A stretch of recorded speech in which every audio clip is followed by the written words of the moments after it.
And we're live. Good evening, everybody. How's What's everybody happening? doing? It is Thursday night. It is time for Snaggin Night Live. I am Dustin. This is Sean and Dot dot dot. She may make an appearance here shortly. She's running around, but she might make an appearance. We'll see. How was your day today, Sean? Today was great. It's been a busy day. It's like you would think it would slow down towards the end of the week, but the pace just keeps picking up. I literally just walked in the door. I've been gone since 6:15 this morning. Wow. Yeah, No, 7:15. I've been telling some people today that it's Thursday, so it starts my long weekend. Not my long weekend off, my long weekend of fishing and YouTube. So Yep. we got. I was representing TSW on 3+1 Outdoors with Cody and Larry. How'd that I was go? on there at 7. That was fantastic. It was a fast hour. It really went by fast, and had a lot of awesome questions from chat. I hope I answered them to their satisfaction, but I think it was a lot of fun for me. It went by That's fast awesome. That is though. super awesome. Of course, we got this show till midnight. Then I got to get up in the morning, help get Landon on the bus, get his lunch packed, and then go to work at 8:30. And then I got to come home, get dinner, run around, do a few errands, and I got to get on Jody's show. I don't have to. I want to. Get on Jody's show, and I host that till midnight. And then we have the Whisker Bowl on Saturday. Whisker Bowl, right before the Super Bowl. That's right. And I will be out on the water probably by 7 o'clock Saturday morning. So I'll get out of Jody's show at midnight, and then have to get up around 5 on Saturday morning so I can get everything ready to go pick up the boat, get out on the water for the Whisker Bowl. Do that. Then I got my kids' birthday parties that afternoon. And then I come home, rest, get back up at like 6 or 7 Sunday morning to go out for stand day. You got a busy schedule there, Dustin. And just to clarify, that's every weekend. That Whisker Bowl is going to be live on each individual angler's channel. Is that correct? Yes, sir. So Whisker Bowl will be live on TSW's channel and our channel starting at 8 o'clock in the morning on Saturday, Eastern time, folks. Until 2 p.m. Eastern time. Now I'm gonna have to cut out early because I got to go to my kid's birthday party. But there's 9 other anglers that are gonna be fishing that. You'll have already won by that point. I hope I only need 3/4. That's my hope. I only need 3/4. But yeah, it's gonna be a lot of fun. It really is. That is a fun tournament. That sounds fun. Yeah, I'm sorry I'm missing that one. It sounds like a good time. Yeah, and the cool thing is so in each one of the people that are participating, each one of the teams in their description of their channel is a link to the other channel's lives. So all you got to do is go to the description and click on somebody else's link, and it takes you right to their live. Gotcha. And the same thing. So you'll need like your iPad, you'll need your cell phone, you'll need your computer, your television. That way you can watch them all at once. That's right. and they're gonna let like he's talking about letting the chat determine the penalties. So if you get a penalty, you have to bench your rod for 5 minutes. Put it on the bench. That's right, and if chat's determined that, I might have any rods.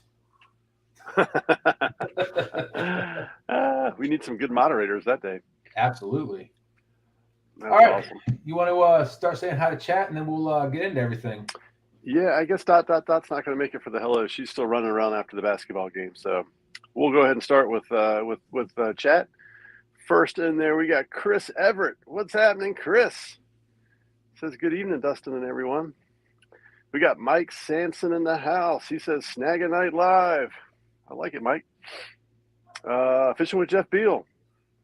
Do the do. Dustin, Sean, and hopefully purchased your license. That's for Dot. I don't think she's purchased her license yet. I got my glasses on. I can't read the end. Was that real reel and boat? Oh, that's awesome. I like his emojis he's got there. That's pretty fancy, Jeff. Pretty fancy. We got Rowdy Royal saying hello to everybody. What's up, Rowdy Royal? Catfish Dog, going to be a great show. Big Slim, what's happening, Big Slim? We see you out there. Oh, and we may have one of our guests I'm seeing here in the chat. Is it okay to mention their names? Absolutely. They're in the title, so. They're in the title, ReelTime Catfishing. You're going to see him live here in just a moment. Oh, you're in for a treat. Donald Long says, hi, Dustin and Sean. What's up, Donald? We got Brandon's Outdoor Adventures. What's up, Brandon? We got Joe Ziegler. What's up, Joe? He's saying, hey, fart man. Who is he talking to when he says, hey, fart man? I can't imagine who that would be. It's the dog. It's the dog. It wouldn't be one of our guests, would it? One of our guests' dogs. One of our guest dogs. Okay. Butterflies and Sunshine. What's happening? Says, good evening, Dustin, Sean, and potentially Faith. Yes, potentially Faith may be coming. And, of course, all of the chat. Yes, hello to all of the chat. Yeah, Butterflies said Faith, a.k.a. ... Oh, I missed the ... Yes, ... She said she was feeling tired, but she would try to come over here at some point. So we'll see. We got Fish on Ed Evans. What's up, Schuylkill River Ed Evans? What's happening? Let me know if I missed somebody. Ricky Real. What's happening, Ricky? We got Steve Ransom down there in the chat. Old Steve Ransom, he's a local fisherman. Paul Boyd, PNB Catfishing. What's happening? He says, hello, TSW and everybody. Tony Harrison, what's up? Episode 4, that is correct. Tony, I sent you a sticker. Let me think when I sent that out. You should, if you don't have it, it should be coming soon. TSW sticker on the way. Cool Cats Fishing. What's happening, Cool Cats? Dustin, I noticed you mentioned everyone to see down in Tennessee, but one person. Look, James, when I mentioned Jody, you're automatic. I mean, I don't know what else to say, James. I'm thirsty tonight. My goodness. I guess because it was. Go ahead. It was like 100 degrees today. I guess that's why I'm thirsty. You're dehydrated. I love some water. Man, I drink some water throughout the day. We got 40 awesome people in here so far. 40 people. All right, we're getting through the chat here. Let's see. The Bullock Experience. What's happening? Bullock. When is the funny skit portion of the show? It's right here. Oh, no. The funny skit portion is coming. We'll send you the link, Kelly. You can do it. We do need to do a Snaggin Night Live skit one time. Maybe that's how we should start the show off. I don't know. I want to join. Maybe we should end it with that, because that way people will actually come watch. Because if they don't find it funny, they're going to leave. We could do a little warm-up skit at the beginning, and then the real skits at the end. I like it. That's a good suggestion. Raining Catfish says, hello, everyone. What's up, Raining Catfish? Tim Molina in the house says, what up? Exclamation point. Trying not to miss anybody. Got Crappy Dave on. Yep. Crappy Dave Fish on says, hello, good people. Good to have you tonight, Crappy Dave Fish on. We got Chucky in the house, says Dustin and Sean. Don't forget Fishing for Whiskers. Rhonda's in here saying howdy, hi, y'all. Oh, did I miss Rhonda? I don't see Rhonda. It was just above. Just about. I'm sorry, Rhonda. I didn't mean to miss you. Pontoon Jody Catfishing. Do you know her, Dustin? I think so. I've heard of her. Heard of her? She says, hi, Dustin and Sean. What's up, Jody? Brokeback Bob is in the house. He says 17 likes. He's giving us a thumbs up. 31 watching. Come on now, people. John Parker will leave without thumbs up. What's going on, Big Slim? How you doing? Oh, let's see. Moving right on down. Big Slim says, I'm sorry, Dustin. John Parker is my favorite YouTuber. John Parker is my favorite YouTuber, too. Did I lose you, Dustin? No, I'm still here. He's still processing that. I was. I'm a little hurt by that one, Big Slim. Annette's Catfishing's in the house. Says, hello, Dustin. ... Sean. Timalina says, I was going to try to be on the show, but I see now it's just professional cat fishermen tonight. Hey, it's professional cat. It's not bank fishermen. Hey, we're here. It's not professional. We're semi-pro. But we do have the professionals tonight. You're in for a treat. Let's see. Doug Talley. What's up, Doug Talley? What's happening?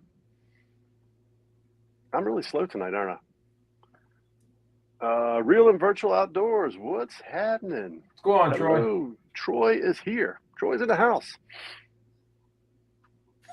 Somebody. Oh, what happened? James said, "Oh, so I'm Jody's baggage. LOL. Wait till CatCon, Dustin." That's funny. Let's see. Everybody saying hi to one another in here. Looks like we take down catfishing. What's up, Kenneth? KP, what's going on? Guerrero Badre, what's going on? How you doing? I like Kenneth's morning show. Man, he puts on a good morning. I'm always eating my bagel, drinking my coffee, and listening to Kenneth and Hog Leg. Man, that's my morning routine right there. That's awesome. Give those guys a watch in the morning. I don't know what time they start. I usually watch about 6 o'clock. That's usually when I start drinking coffee. Wolves Den Outdoor Official says, "Hey y'all, how you doing, Wolves Den? Thanks for coming in again. Appreciate that." Real and Virtual Outdoors Troy said, "Dustin, can you put a hat on or turn your lights down?" Troy, just because it's you. All right, let's see. We got Rhonda, Rowdy Royal, down by the river in a van. All right. Rowdy Royal. Do you know Rowdy Royal? I do. I've seen him in a bunch of chats. He's a frequent in Jody's chat. Awesome. Good stuff. Guerrero, what's happening? LG Bass, how you doing? Hey, we got downtown Ernie Brown with us tonight. What's up, Ernie? All right, I think let's see, Half Century, what's going on? Thanks for coming in. Wolves Den Outdoors Official. Waiting any longer. What do you think? Let's bring them up. Let's do it. Hold on one second. I want to do something that we like to do to introduce our guests. Now, a lot of our guests don't need introduction, especially the two that are up here tonight. Need no introduction, but we're going to do it anyway because that's part of the show. Let's hear it. So here we go. We're gonna show you a couple of videos, and then we'll get into it.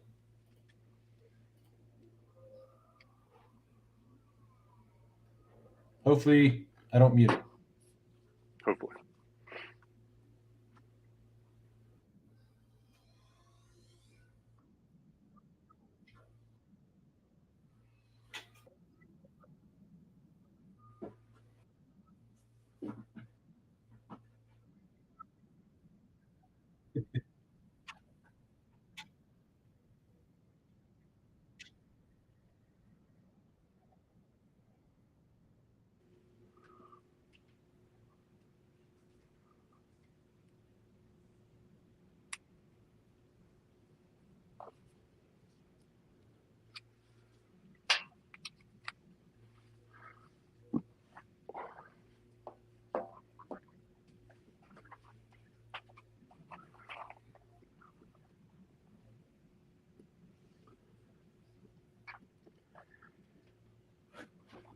Look at that man run.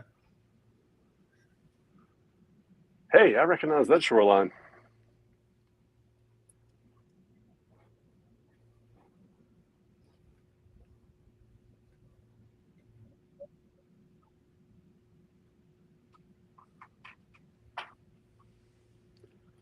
Dustin, they're saying no audio. Can y'all not hear that? I'm not hearing it on my end either. Oh boy. All right, well, shoot. Well, so much for that idea, huh? Hey, it ain't like people ain't heard me talk before. Yeah, we all recognize that background. If you've never heard me talk, then you ain't been on YouTube. Can you hear that? Nope. You can't hear that? I can't. But I don't hear well either.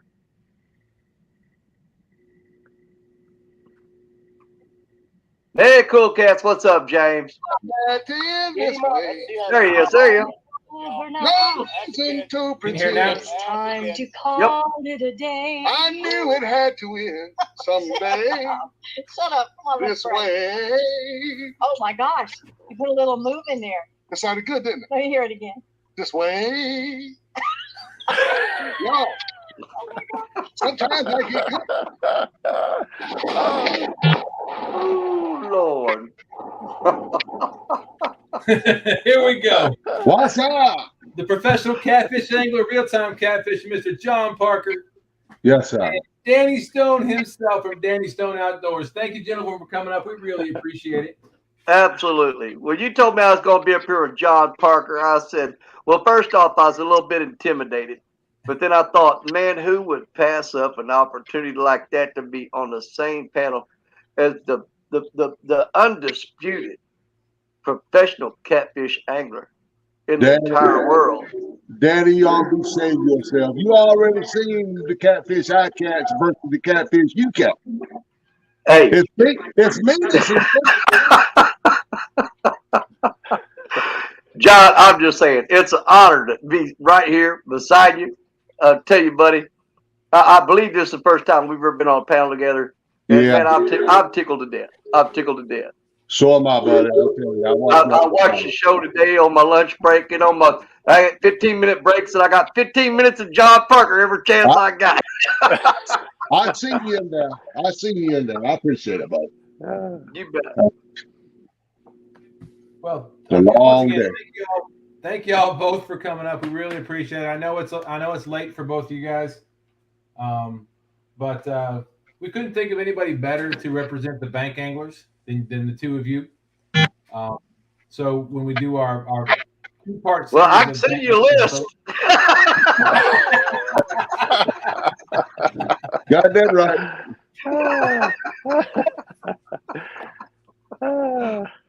Missy, Melissa says I've got to show that picture or that video of you. Said, what did it say? You have to replay Danny's pieball video with sound. All right, Melissa, I will get to that. I promise I'll get back to that shortly. Let's get through the first segment of this, and then at the end of this segment, we'll go back to that video. So thank you for that. Please remind Melissa. Please remind me just before we do the community segment, if you wouldn't mind. But no, as I was saying, thank you both for coming in. We got 57 awesome people in here. We've been live for 17 minutes now. And thank you for all the folks in chat. We do this show. Now Eric's telling me to put my hat on. Good gracious. You understand Talk tonight. you ever do this, Mr. Parker? Oh, Lord. You ever have to deal with this kind of harassment? Man, I don't ever deal with harassment. I don't even know what you're talking about. Boy, I get it all the time, Dustin. Man, I'm the most harassed, antagonized person on YouTube. They love getting on me. I'm not going to argue with him. I've seen it. Well, so tonight what we wanted to do is we wanted to get a perspective from, like I said, the bank anglers. So Sean and I have come up with a couple of questions we'd like to ask the two of you. And then in the second half of the show, we'll have chat chime in with any questions they may have for the two of you, if you guys are good with that. Oh yeah, no problem. Awesome. Thank you so much. Let's see if there's anybody else in chat that we didn't see earlier. I saw a half century in there. Pontoon Jody said, I hope John didn't drink coffee before he came on.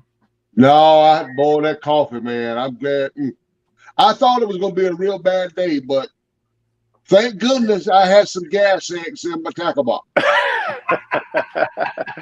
Oh, my God. I was in bad shape there for a while, but I'm okay. I got okay. Well, Hey, I'm look, glad you're okay. I was scrolling down my YouTube the other day. There was something that said Putin in church. I couldn't figure out what that was. It's just a little story I told out there the other day. How's it going? I liked it. Then I told the three little piggies today. I just, look, the way I told some of them folks about the Putin in the church video. If you can't laugh at something, the way this world is today, you need a reason to laugh. Don't be so super spiritual and want to get on me because I talk about Putin in church. It's just to make somebody laugh. Don't get all bent all out of shape about I want to go to church with you on Sunday now. it. Don't sit That's on the the back code row. I live by, brother. That's the code I live by. Yes, sir, man. I just want to make somebody laugh. I'm like Danny Stone. You don't go in Danny Stone's lives without laughing. If you can't catch fish, you better do something. I'm telling you. Daggone all this seriousness all the time. We need to have some fun. I like it. I like it. Troy from Real Virtual Outdoors said, "Be you, Mr. John. We love you just the way you are." Well, I appreciate that, man. I will second that. I told somebody the other day, I fish because I love it. I'll always fish, but I go live because I love y'all. There you go. That's why I go live.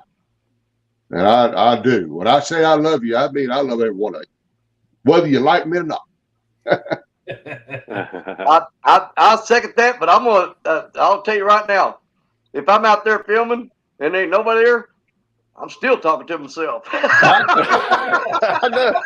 The scary part is I'm sure you answer yourself back too. That's part of being a YouTuber. You got to learn to talk to yourself, right? That's I right. do. We call that practice. Me and I have a great conversation every time we go fishing. 217, how you doing? Welcome in. All right, Sean, you want to go ahead and start off with your first question? I would, but I've got them covered up on my phone over here, Dustin. That's bad in him. You might have to ask him. I don't know if I can remember them. We are organized, folks. No, I'm just messing. Let me think. Let me see if I can remember the first one.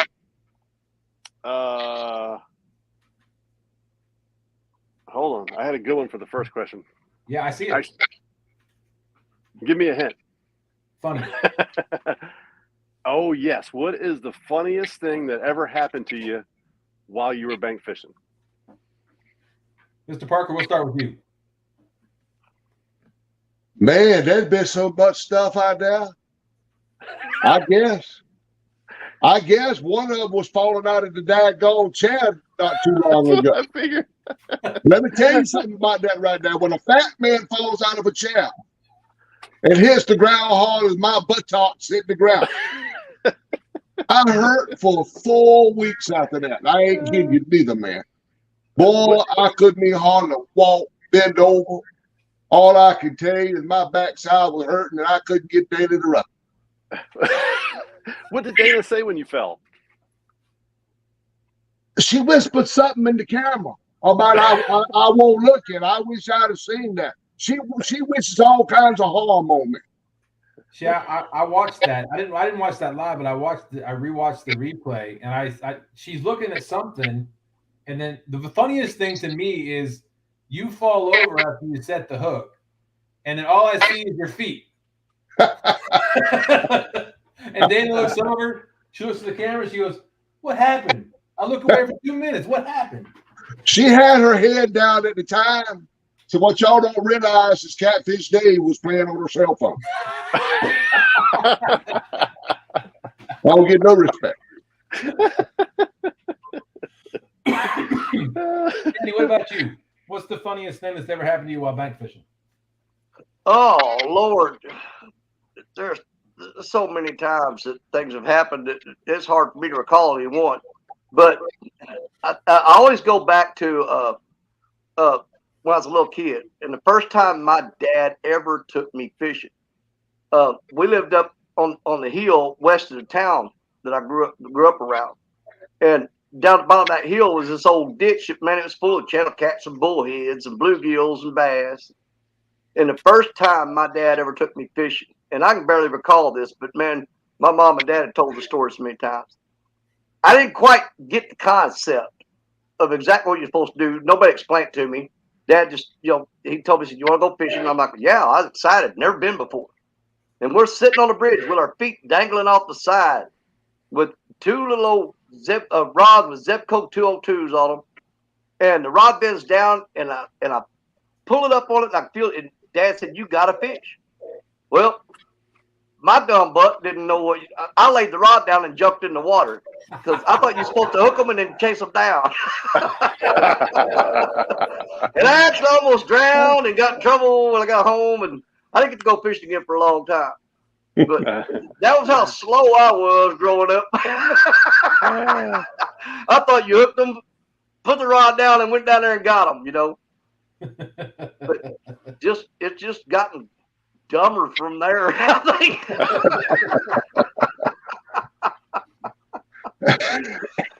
So, Mr. Parker, I know you say you've got a pontoon boat. I've never seen you on it, but I know you say you've got one. Yeah, I've got a 24-footer. Right now, I've got it down at the campground, hoping that someday I'll be able to go out on it. And I know, Danny, you've been out on Jerry's boat. Now it's on Richard Club's. Richard's I've been boat. on his boat. Now I've got 2 John boats sitting in the backyard with 6 motors piled up around them that don't work. I've got everything from a 5-horse Johnson to a 20-horse Mercury, and you know, I tell you, something about bank fishing, and I know it's so much harder work to do, guys. It really is. I mean, you're carrying crap down there and setting up, and it's not like you can just reel them up and move to another spot. When you set up, you better know what you're doing, or you better have a good idea of where you're going, because it's not an easy task to pack up and move. And that's one thing I am super jealous of, those boat guys, man. I watched them and admire so many of them on here that they're just like, reel them up, we're going somewhere else. And then 30 seconds later, they're throwing rods out. I'm like, I ain't moving. That's a great segue, Danny. So my question was, what is your favorite thing about bank fishing? Favorite thing about bank fishing? Honestly, on the bank, for me personally, you're closer to nature. It's more solitude, more peace. I can relax more on the bank. Okay, if once I get set up, I got my rods out, camera, no camera, whatever, and I've got that lawn chair, and I can just lean back and I can relax. I ain't got to worry about barges running over me. I ain't got to worry about other boat traffic. I don't have to worry about nothing but me and sitting there watching them rods. There's nothing going to run over me in them rocks. Trust me. You know, and to me, you can relax more, because fishing to me is, a lot of it is about getting out and relaxing. You're at work all week long, different things stressing you out. You're worried about bills. You worry about this. You worry about that. But you go down there and you set up on that bank and you watch that water flow past you. You ain't got to worry about nobody running over you or anybody bothering you. And that is just complete and total peace. It's where I find my sanity. Some of it. I'm going to say, I didn't know you had any left. You know, you could just relax and have fun. Nice. You know, like I said, I am envious a lot of times of the guys that's out there at the boat with the conveniences of it, but you're kind of missing something from the bank too. It's the original where we all started out. I mean, you're going to hard pressed to find anybody in here that didn't, as a kid, go out with their dad or their grandpa or their uncle or somebody and just went and sat on the bank and went fishing. And you cannot honestly tell me that wasn't one of the most memorable moments of your life. And when I go out on the bank and sit, I get to think about that and relive that every time without any stress or worrying about, is the boat going to run out of gas? Oh, the battery's charged. You know, I don't have to worry about none of that. Been there. So, I mean, Cody from 3+1 said, Danny, bank fishing stinks. Well, if you're no good at it, yeah. Mr. Parker, what is you want me to call you Mr. Parker? You want me to call you John? It don't matter as long as you ain't calling me late for a bowl of beans. What's your favorite thing about bank fishing? I guess I'll say the ease of it. You know, me and my brother used to fish the James River all the time. Gotten all the tournaments they had up there in the James River back then. We're doing them catfish tournaments. And I know one of the last times I went at the catfish tournament, I was on an older pontoon and blew the motor while I was out there. I had to have somebody tow us back in.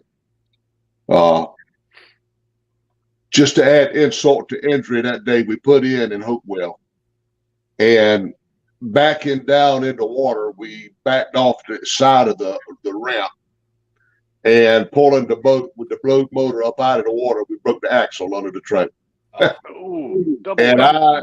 I don't miss the expense, the just all the stuff that comes with having to pull a boat, gas the boat up, and I love bank fishing. And I love my pontoon boat. I'd go in it. I'd go out in it every day now if I could, but it ain't like the end of the world now that I can't get in my boat no more.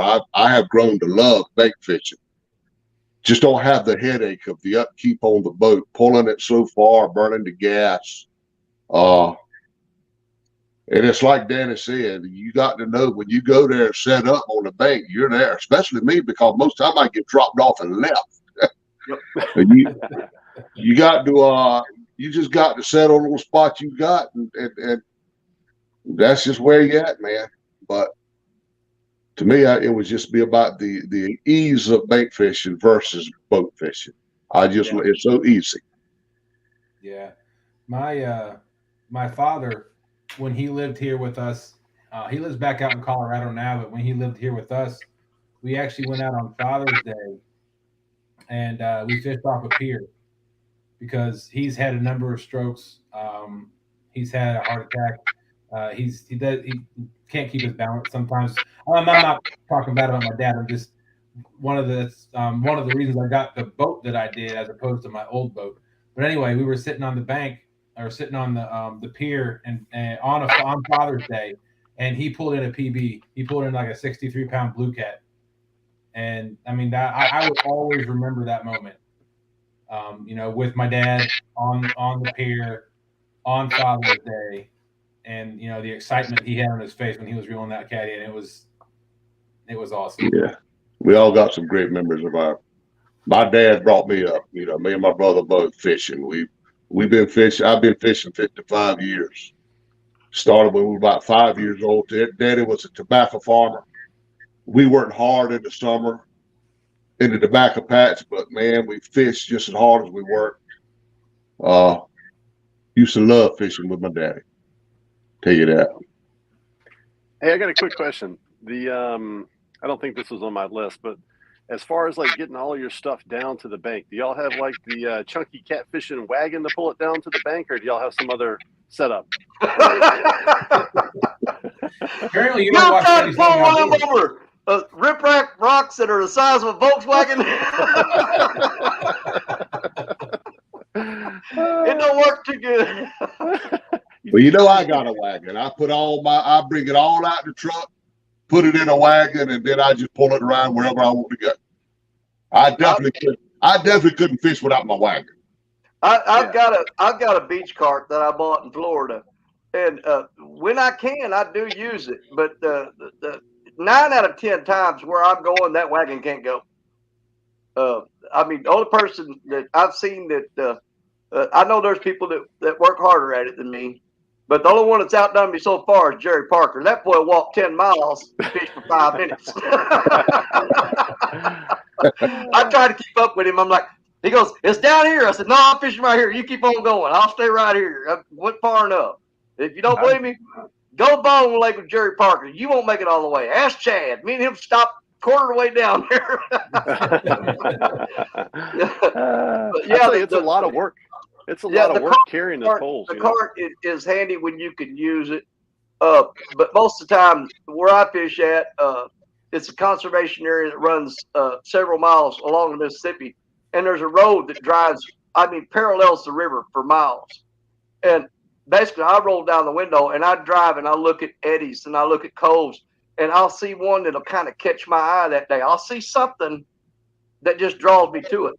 And I'll pull the truck off to the side there, park it, and then I'll make 2 or 3 trips up down the rocks, everything up, and that's where I'm at for the rest of the day. But generally, you learn to look at the different eddies and because as the river rises and lowers, the spots change. And you kind of over the years, you learn what is the most effective scenario that you've seen in the past that you know there's going to be fish in there. And that's basically how I do. I just drive the river until I see something. I go right there. What I'm seeing in the current or in the seam or an eddy, it catches my eye, and I know that's where I want to go. And it pays off for me pretty good. I mean, it's not as effective as, running over it with a boat with a fish finder and stuff and everything, because a lot of spots that me and Richard Cluck had fished from the bank, we went through there with his boat, and we were just blown away with how accurate. And I'm just not trying to toot my own horn here, but how accurately we pick spots from the bank and then go look at them with the boat and go, you were dead on. There's where you needed to be, right there. Yep. It's just about reading the river. And after you fished it for so many years, you kind of figure it out. Yep. Yeah. Dustin, I spent a little time. Oh, go ahead. Okay, go ahead, John. Dustin, I spent a little time with LG Bass fishing down at Lake Gaston last summer. And I mean, he knows like those spots like the back of his hand. Like you got to throw it just far enough that way to get it over in the channel. And there's a snag over this way. It's unbelievable how well he knows that bank. I mean, it's off the dock, but I mean, it's bank fishing, but Exactly. It's putting in the time over the years and learning your spots. I mean, that's what's so great about boat fishing is them guys can fly through there with their graphs and everything on, and they can learn in 15 minutes what took me 15 years, But that's the only way that I'm effective fishing is that I have been on that Mississippi River for 45, 46 years fishing it. And I have spots that I know. I mean, I've seen it when the water was down to where nothing, and I've seen the cuts and the drop-offs and the different snags that are continually there because the eddies hold them. And I've learned that when the water comes up, you know where they're at. Yeah. I hear you, Brett. So back to your comment earlier, Danny, about all the knowing the river and stuff. Brad Cottle said, if a barge hits you on the bank, you deserve to be hit. Exactly. I'm saying, I can't count how many times I've almost been killed in a boat. Could you imagine? The stuff I do on the bank. Could you imagine me on a boat? No. I mean, they won't even allow me to go out there alone anymore. But I can't count how many times I've almost been killed on a boat. I've only almost been killed twice on the bank. Tim Molina said you can't, or rather you shouldn't, build a fire on a boat.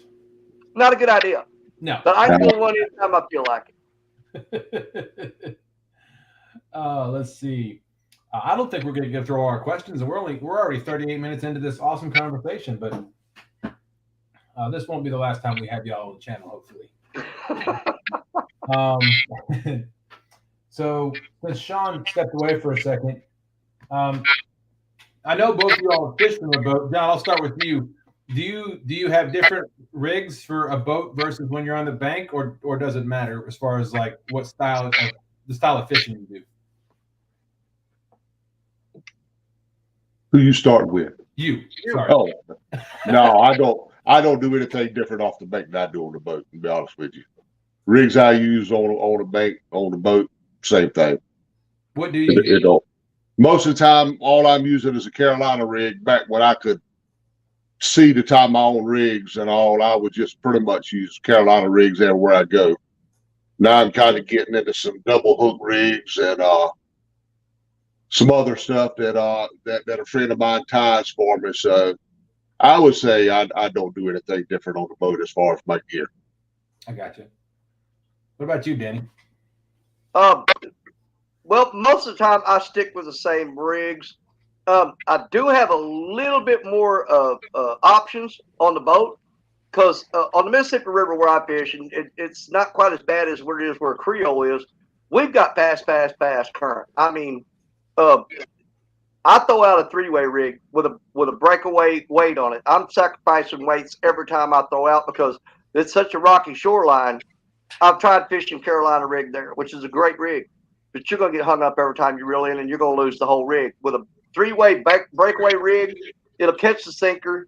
and you'll break that off. Especially if you got a demon dragon on there and help floating that bait and keep it up out of them rocks. The only thing you're gonna lose is that sinker on the lighter line that you have attached to.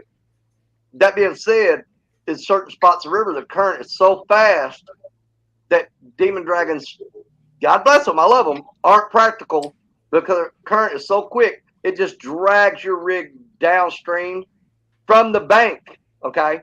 Now, out on the boat, when you're anchored up or spot locked, I will throw demon dragons all day long because they will stay straight behind the boat. They won't get drugged back to the shore where all the rocks are and lose the whole rig. So I will use demon dragons more on the boat than I will on the bank. Bank, I'm almost strictly three-way swivel with a lighter weight on the sinker to break away on the rocks because you don't want to lose the whole rig. Just sacrifice the sinker.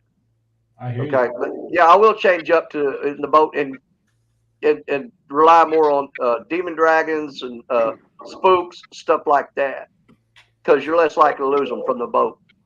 And yeah, so tonight's show is not really trying to. I mean, this series I think is not really trying to persuade people you should do this versus that. I like how we are giving perspectives, and that gives people things to think about when they go out and fish themselves. There's pros and cons to either one. There's things you give up. Absolutely, you're giving up a lot of things. You're giving up by going to the bank, but don't think for a second that you're not giving up something by going to the boat. It may not be as much, but you are losing something. Just so you know, Danny, you're breaking up a little bit. Okay, can you hear me now? Yes. I've had really crappy internet. We talked about this the other night. They're supposed to be sending out a tech, but y'all know how that goes. Absolutely. We'll see him when we see him. So apparently, Mr. Parker, Steve Ransom was watching your show today and said, had all them frogs this morning making noise, I could have sat in the chair and slept listening to that. Man, I'm gonna tell you if they were noisy today. I don't think I've ever been to a spot that had so many frogs just and it was all day long, right up till the last hour of the show. But he's right, man. I could have laid back in that chair right there with them frogs doing all that, and I could have slept. But my problem is being way back in the woods like I was today. And I don't mind saying it. I ain't so big and bad that I can't say I get a little bit scared sometimes. I was hearing noises in that woods. I didn't know what they was. And, I can't see but just a few feet in front of me. And, boy, I'm going to tell you, y'all didn't see a whole lot of it today, but there were some times that I had some goose pimples coming up, but I was hearing some stuff. I heard you say, what was that noise? I'm telling you, man, I'd be looking all around trying to see what I can see. And, boy, I tell you, there was some noises back yonder. I had never been to a place that there was just that many noises before. But it's like Dana coming back there, getting lost, coming to pick me up. It was so far back in the woods, she had to have the loggers to bring her back there to me. Wow. I probably won't go back to that spot, not because of that reason. But I can take a gun. Now, I don't know what I'd be shooting at. Don't come up with that. But I probably won't go back to that spot, but I lost about 5 rigs back there today. Wow. It was terrible. I had a terrible day of breaking rigs, getting tied up because I was putting 8-ounce sinkers on them, throwing them out yonder, and that current was so strong, an 8-ounce sinker wouldn't even stay on the bottom. Wow, really? Oh, wow. From my point of view. It was just tangling my mess all up today, so I probably won't be going back to that spot. I got you. I cannot help it. All I'm picturing right now, John sitting in a chair. Dana come pick him up. Babe, look at this big old dog come walking up here today. John, that's a black bear you're petting. Hey, I talked about that bear today, Danny.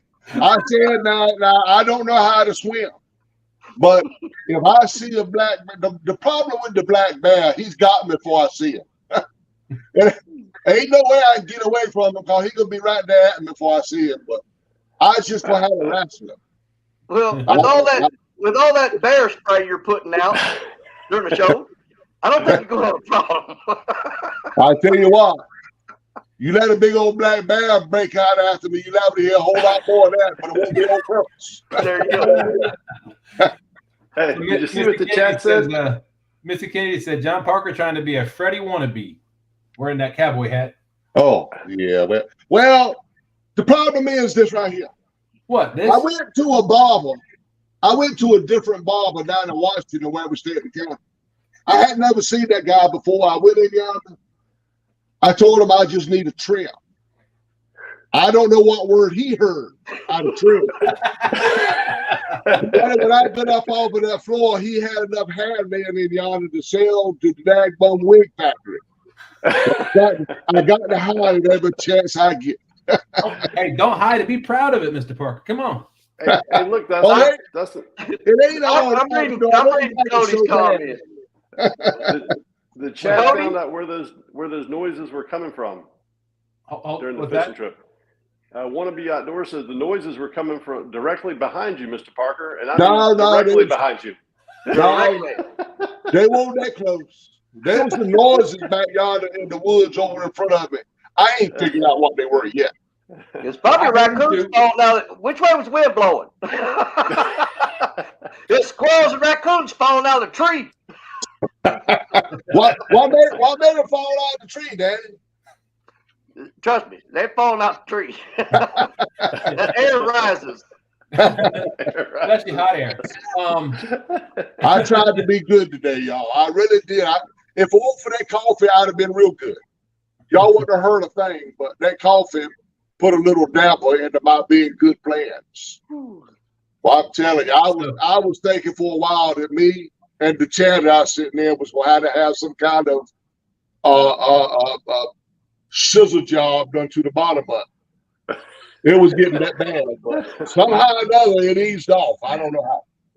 Real and Versatile Outdoors says, I think Dana put an X-Lac in Mr. John's coffee this morning. I don't doubt it, man. It was that I wouldn't Set him up. Awesome. Boy, as soon as I drank that coffee, it was terrible. So, Danny, you read Cody's comment? Yeah, I did. I like that. So all of us know that. Hey, Cody, don't let him fool you. Cody got a little bit of a smart aleck in him too. Cody wrecked his dad's boat when he was out there. What was it? That's a very good point, Cody. A couple months ago, 6 months ago, something like that. Yeah. Said I probably should take up bank fishing. I wouldn't have to call Daddy and tell him I totaled his bank.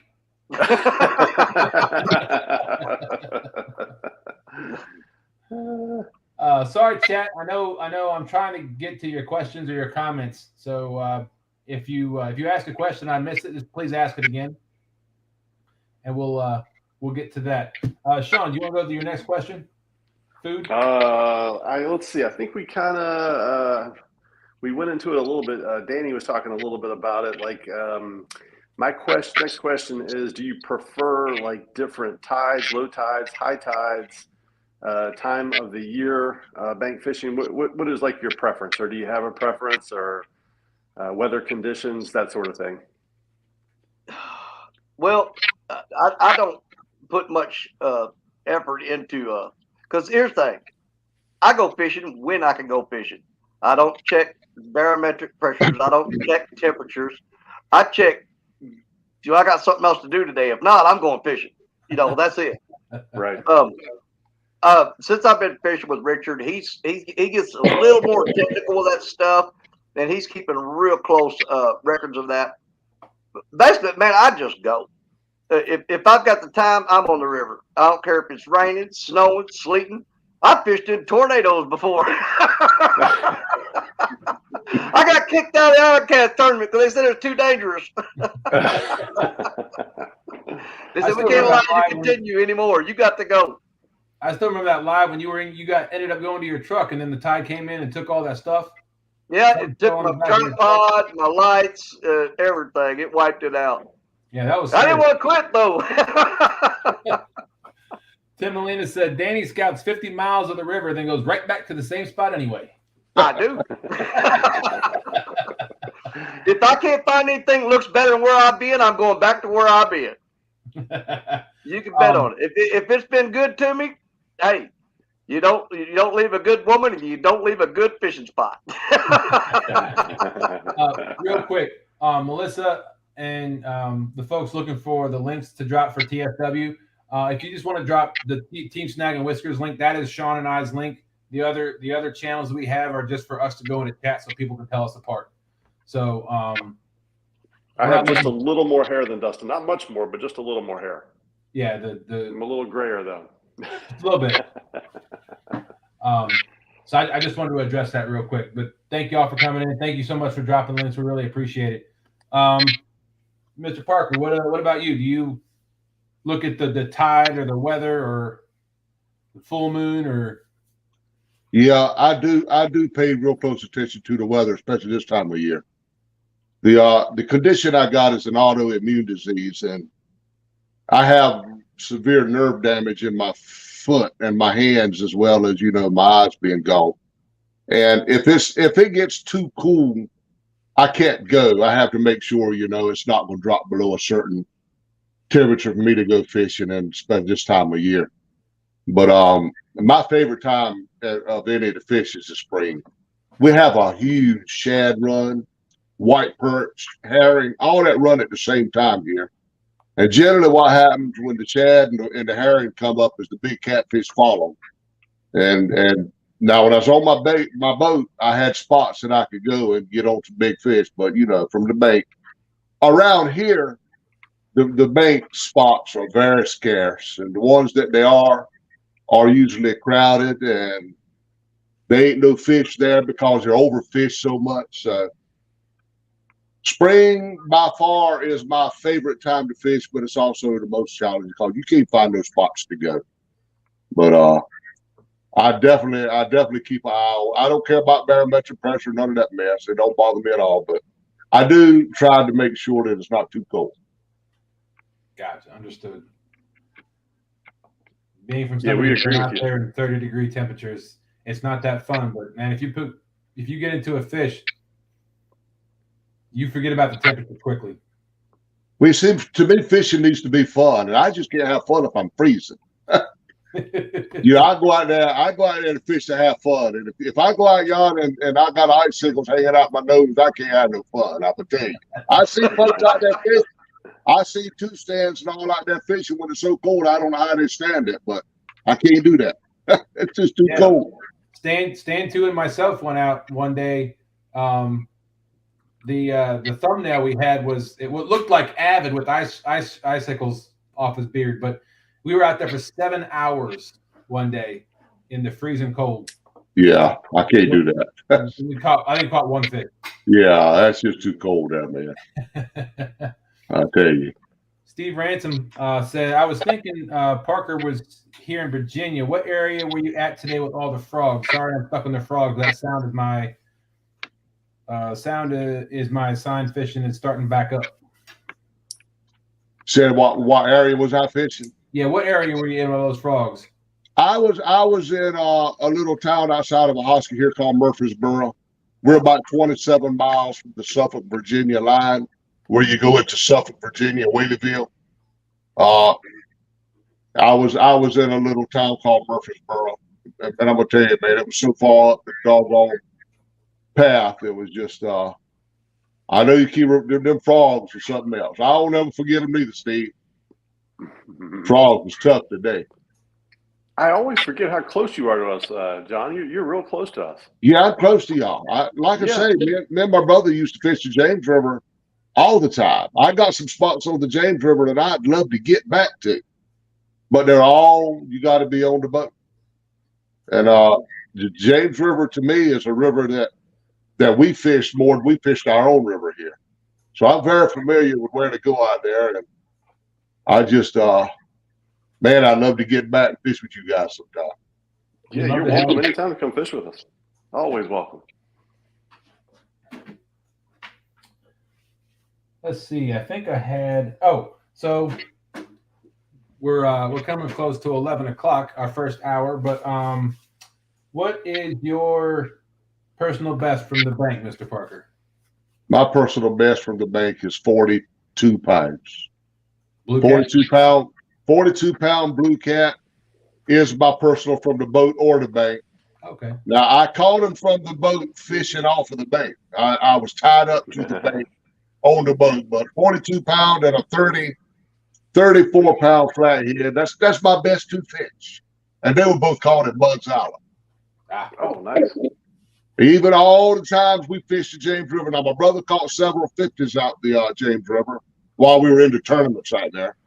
And I never got a huge one out the James River. I know that's hard to believe, but I'm looking to beat that 42. I'm gonna tell you that. Every time I go out, I'm just looking to beat that 42. You'll get it this spring. I hope so. I got him at Bugs Island, ready to get another one. Danny, what about you? What's your PB from the bank? All of mine come from the Mississippi River. My PB for a blue cat is 70 pounds.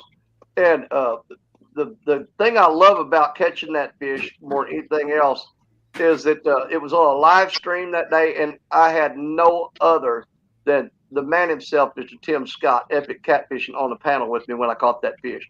Wow. That made that, it multiplied the pleasure of catching that fish to have Tim Scott up on panel when I did it. So 70 pounds on my blue. My biggest flathead from the Mississippi River, I don't have a weight on it. But like I said, I've told this before, the very first video I ever posted on YouTube was over 4 years ago. And I caught this slob monster flathead on a chunk of Asian carp. And that was the first video. If you go look at my channel and go way back, the very first video, that flathead's the one I'm talking about. Didn't have scales with me. So I tell people, I said, you look at it, I know for a fact that's my PB. It weighs whatever you think it weighs. Okay? That's what I tell them. Whatever you think it weighs is what it weighs. Now, on channel cats, my biggest one out of the Mississippi River is 19 3/4 pounds. Okay. Nice. Sean, what's your PB? I know we fish from a boat, but what's your PB, Sean? Yeah, my personal best is 34 pounds on the James River. Being on the boat, I think what the biggest one we've caught is 51, I think, as far as the boat PB. But yeah, my personal actual reeling one is 34 pounds. So, and what is yours, Dustin? I caught a 55 on stand day on my boat with stand 2 and stand 3 with me. I remember that one.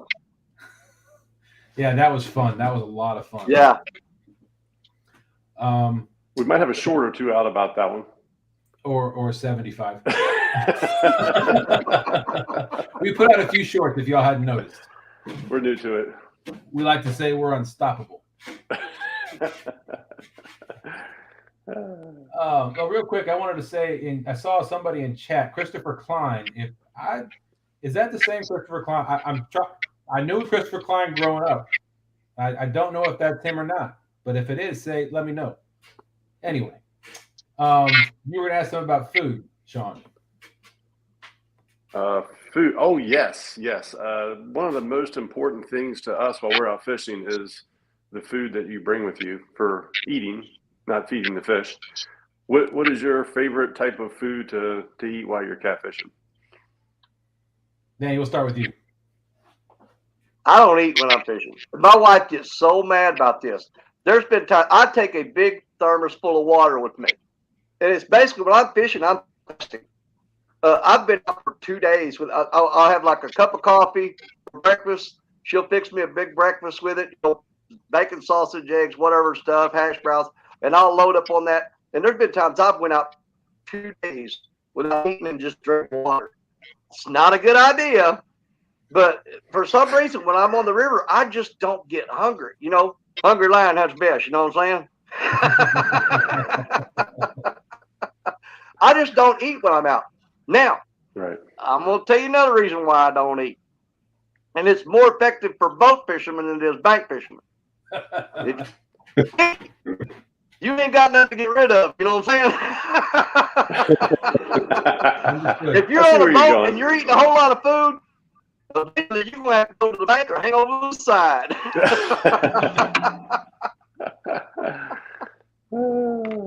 What about So you, don't Rick? load up, and you ain't got to worry about unloading. Well, I will just have to echo Daddy. I don't eat when I'm fishing. I don't never take nothing to eat. No. And the only thing I take to drink is whatever I stop and get in the morning that I'm going. I may stop and, like I did this morning, get me a little sausage dog and a drink, and that's what I drink all day. I don't ever take anything to drink nor eat except for maybe a pack of Nico's and munch on. But no, I don't eat when I fish. Yeah, I got you. Hey, can I throw another quick question here real quick? Ed Evans would like to know, do you prefer fishing at night or during the daytime off the bank? Me, hey, summertime, night fishing. I'm all, because, man, I'll go out there, I'll get off work on a Friday, and I'll go out there, and like I said, I'll stay the whole weekend. But get off work on a Friday, head over to the river, get set up, and start fishing. And nighttime fishing, to me, it is magical. And yeah, you're fighting mosquitoes and all that stuff and everything, but I'm not burning up in the hot summer sun. And the fish, that's for me the best time to catch them. They're more active at night. The blues are anyway, and the channel cats. Right. The flatheads seem to be early evening, right at dusk, and early morning, right at dawn. But them blue cats and them channel cats, you turn the light, buddy, they wake up. And that's when I catch my best fish, is at night. I love night fishing. What do you? Yeah. What about you, John? I love both of it. I love night fishing, especially in the summertime. No doubt about it. It's cooler. I can't sit out yonder. I don't know how anybody fishes with it 100 degrees outside. Sunshine, I can't do that. It's But tough. it is tough. I love night fishing. I don't do it as much as I used to, of course, because now, I'm in my third year of my eyesight loss, and to go out at night is a little tough when you can't hardly see in the daytime to start with. So most of our fishing is at day, but I love night fishing way more than I love day fishing. I hear you, especially during the summertime. That sun beating down on you. And I've made the mistake a couple of times. I've got a bimini cover on my boat. But as my wife reminds me every time I go out, that bimini cover does not protect you from the UV rays. Right. I still come back, my head is burned. Oh, yeah. And Dustin, you can actually, I know you can recall many nights of me out fishing during Jody's show, and the bugs were so thick they'd black out the screen. Look, Danny, I was telling somebody this earlier. We're gonna get to our newest segment, Friends of Community, here just after this comment. But I was telling somebody the other day, or on Cody's show, I think. They were asking me about, how did I get started with Jody, and I was going into that whole process, and I was telling them that I like to go back and watch those shows where like the first show that Sean and I did, or the show that I had on my birthday. And I don't watch it for me catching the fish. I watch it for the comments like you made, or somebody else made about. I remember seeing Danny Stone's face pop up in the thing, and Stan's like, "Oh my god!" I remember that. Scared the crap out of him. or the time I caught that 46 pounder, Danny's like, "All right, I'm done. I'm going home." Yep. So I go back and rewatch it for what other people, the comments, that it's fun for me. It's fun watching. And if I can backtrack and backpedal on a question you asked earlier about what do I eat when I'm fishing. On that night, I ate a lot of bugs. I don't think you had much of a choice. They're high in protein. No, I ate the bugs. But I look. Further back in the chat, I want to cover this real quick. Melissa asked me a question about if I would be willing to come to Georgia and bank fish with her, because Hogleg don't want to do nothing but get on the boat. Melissa, if I remember going through there, absolutely, I would love to do that. As a matter of fact, we've got a trip planned in July. We're heading back down to Florida in July. I don't know what route we're taking, but if we get anywhere near you, I'll be giving you a holler. Okay. So there you go, Melissa. I answered your question. It didn't get by. Awesome. Laura the Explorer's in here. Welcome in, Laura. Thanks for coming in. She said I got heat rash early last summer, but I still prefer day fishing. Wow, nice.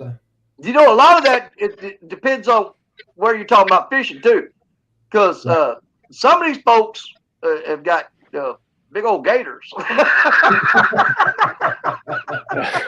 That's true. And I'd be probably a little bit more apprehensive about fishing at night if I know there's a big old gator out there.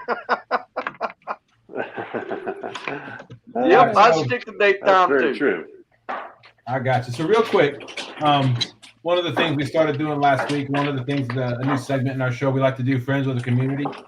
So I'm going to share my screen real quick. And once I figure it out, and there we go. So these are some of the companies that we have either purchased from or are, I think pretty much everybody we've purchased something from each one of these or gotten something from one of these businesses. And last week, we talked about the FOA, Custom and Gears company, Freddie and Nina. Hello, dogs. Dogs are excited. You go get mine stirred up. I'm looking to see if they're coming. So tonight's business we want to spotlight is Tidal Weights, Tidal Weight and Sinkers. Brad Cottle, he's in chat right now. But what we like to do is we like to, if I can get it to work, it's probably, come on. There we go. So I wanted to bring up his Facebook page. So they're having, they're doing a sale on spooks. So there's 4 spooks to a pack. They're $12 a pack. Let me get back over to this screen. If you buy 2 packs, you get free shipping. So you can check Brad out. You can reach him by Facebook at Tidal Weight Sinkers. I believe, Brad, if that's the best way to get a hold of you, is Facebook Messenger. If you want to drop your email in the chat, that way everybody knows what your email is.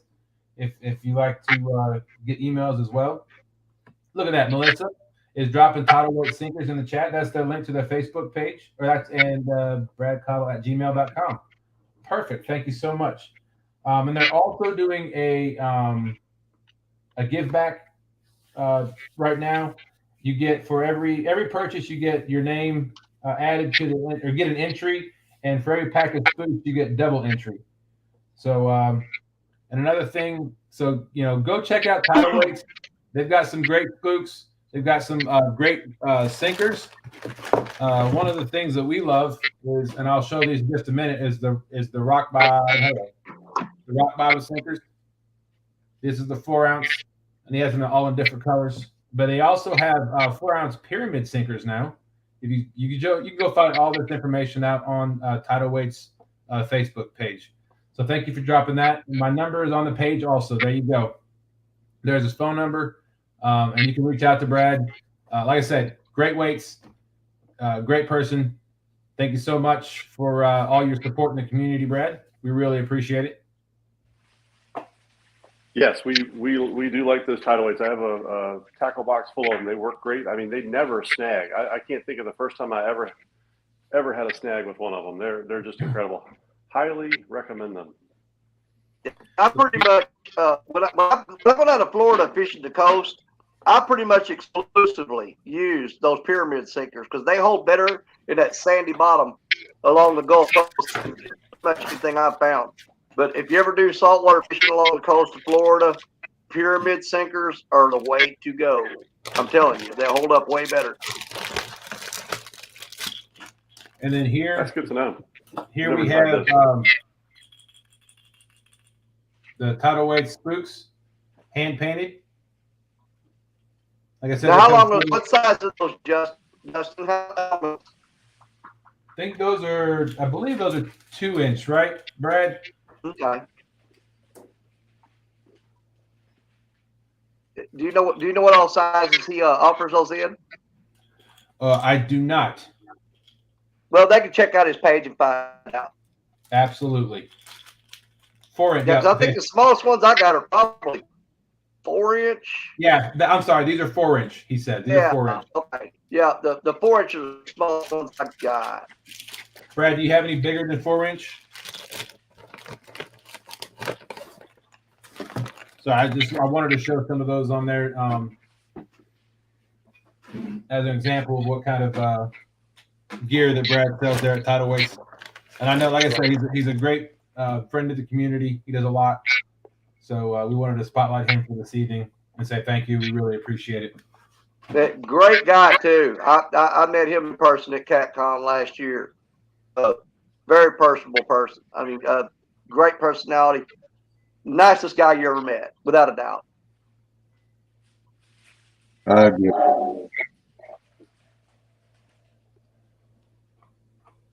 Brad says 4-inch, but you can double them up. Yeah, absolutely. I've done that. I've actually doubled them up before. Wow, I never thought about doing that before. Yeah, you can. Nice. Double your pleasure, double your fun. And you get twice the rattle out of them. You got 2 of them working instead of just 1. There we go. All right, so moving on. Go check out Brad Tidal Weights on Facebook, if you would please. Thank you again for dropping the links. We really appreciate that. So right now in chat, so we're gonna continue to ask questions. But if anybody in chat has any questions specific to either one of these gentlemen, please let us know. We'll display it on screen. We'll ask them, and they'll give you the best answer they can. I know one of the. Well, hello there. Look at her. I don't have ... but I have ... junior. Looks just like ... It's amazing. It's her mini me. It's a great angle. It's weird because it's opposite of what I'm doing. That's the story of my life.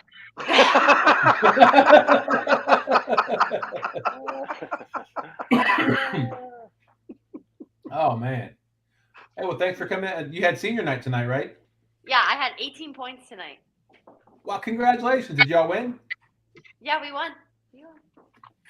Awesome. Good job. Yeah. Good job. Bye, guys. Thanks for coming in. All right, so I know one of the things that a lot of people talk about, and I know it was actually mentioned, and you made a joke about it one night, Danny, on Jody's show back in the fall when we had all the bugs there. But I'll start with you, Mr. Parker. How do you feel about sharing your spot, like with other anglers in your area? I don't mind it at all. I mean, it ain't that spot there that belongs to me, so I don't have a problem with it whatsoever.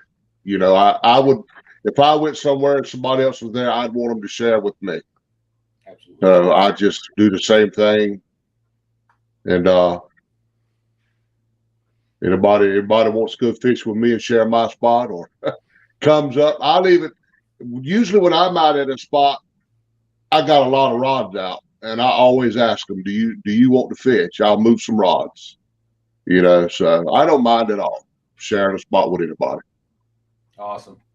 What about you, Danny? Oh, I give spots away all the time.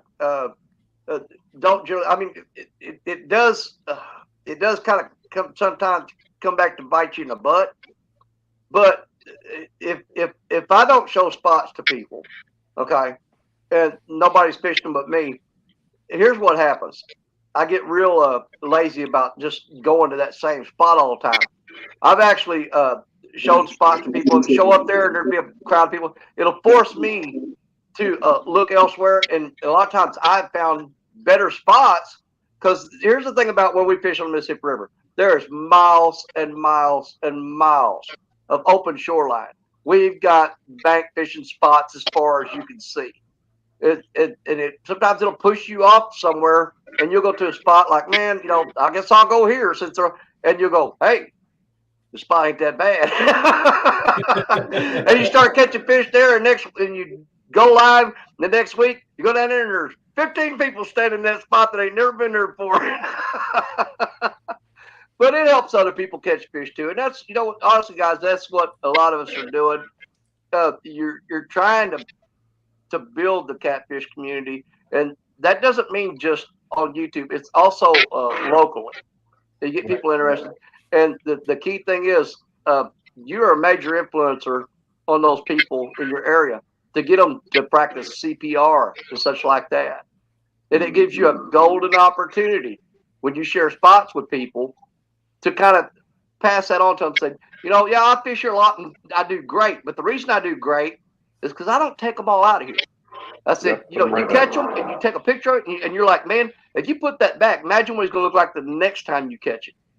And you'll get some of them pumped up. You get some that'll fight you tooth and nail. No, I catch them to eat them. I don't care how big they are. They're going home. They're hitting the grease. You're not going to change their mind. They were raised that way. People around this area, they live by fishing a lot of times, and there's no point in trying to fight up. But you can turn a few, to see your point, by sharing spots and kind of passing that on to them. Because by you sharing a spot, some of them will have a sense of obligation to you for sharing that spot, and they'll kind of honor what you're passing on to them. Does that make sense to you? Absolutely. Okay. Yeah. 'Cause a lot of times you share spots and you kind of say, here's the deal. I'll show you some good spots to fish, but do me a favor. Don't throw a lot of them back. Don't keep all of them. Because if you do, I'm not telling you their spot, and they'll honor it. Trust me, it works. Mr. Parker, we got a question for you in the chat. Okay. Doug Talley wants to know, he says, Danny Stone will use anything for bait, but what does Mr. Parker prefer? Eel. Eel is my favorite bait. I do a lot of eel trapping in the spring. We've got a river out there, the Pamlico River there in Washington. I fish. It's got some giant eel in it. I would rather use an eel than anything in the water when I'm fishing for catfish. It stays on the hook. You can put a piece of eel on the hook and it's there all day. And believe it or not, you don't have to change it out. A lot of the time when you're on the bank, the people out in chat, change your bait. They don't understand. Eel just stays pliable all your whole life stream. You ain't got to change it. I love fishing with eel. Yeah. Eel is great. I don't know how to handle them. Do they bite you? Or are they? Oh no, they don't. No, they don't. It don't hurt. All right, so on the topic of eel, if those of you in the chat and the two gentlemen on the panel ever want to go back into our shorts on our channel, I know where this is going. There's a video. Is it a short or a video? I think it's a video. A video where Sean and his son Ryan, aka Snacks, they went and bought a couple eel on the way to go fishing, and one of the eel got out of the bag while they were in the truck. And Monster tournament. Kevin's monster tournament. That's right. It was the monster hunt. And I can attest that the person you hear screaming in the truck is not Ryan.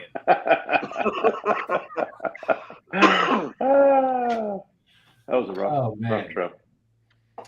Real quick, the gentleman I called out a little bit ago, Christopher Klein, he says it's the same person. I grew up next to Christopher back when we were kids out in Colorado. So thank you, Christopher, for coming in. We really appreciate you being in here. That's awesome, man.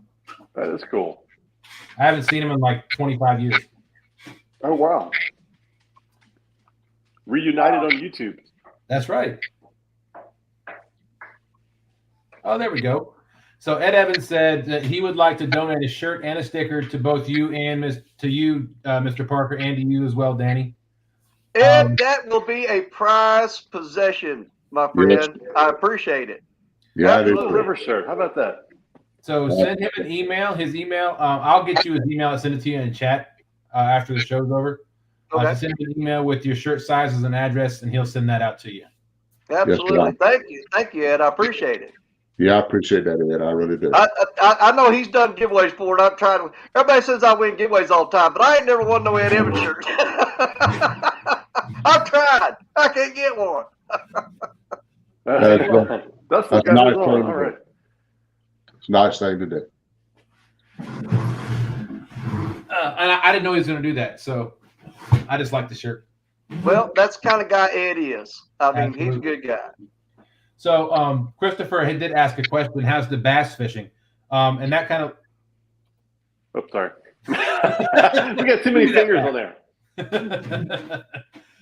That leads me into another question that I hadn't thought of, but you didn't have to go anywhere, Sean. Oh, what happened? I'm sorry, man. You can click on the screen.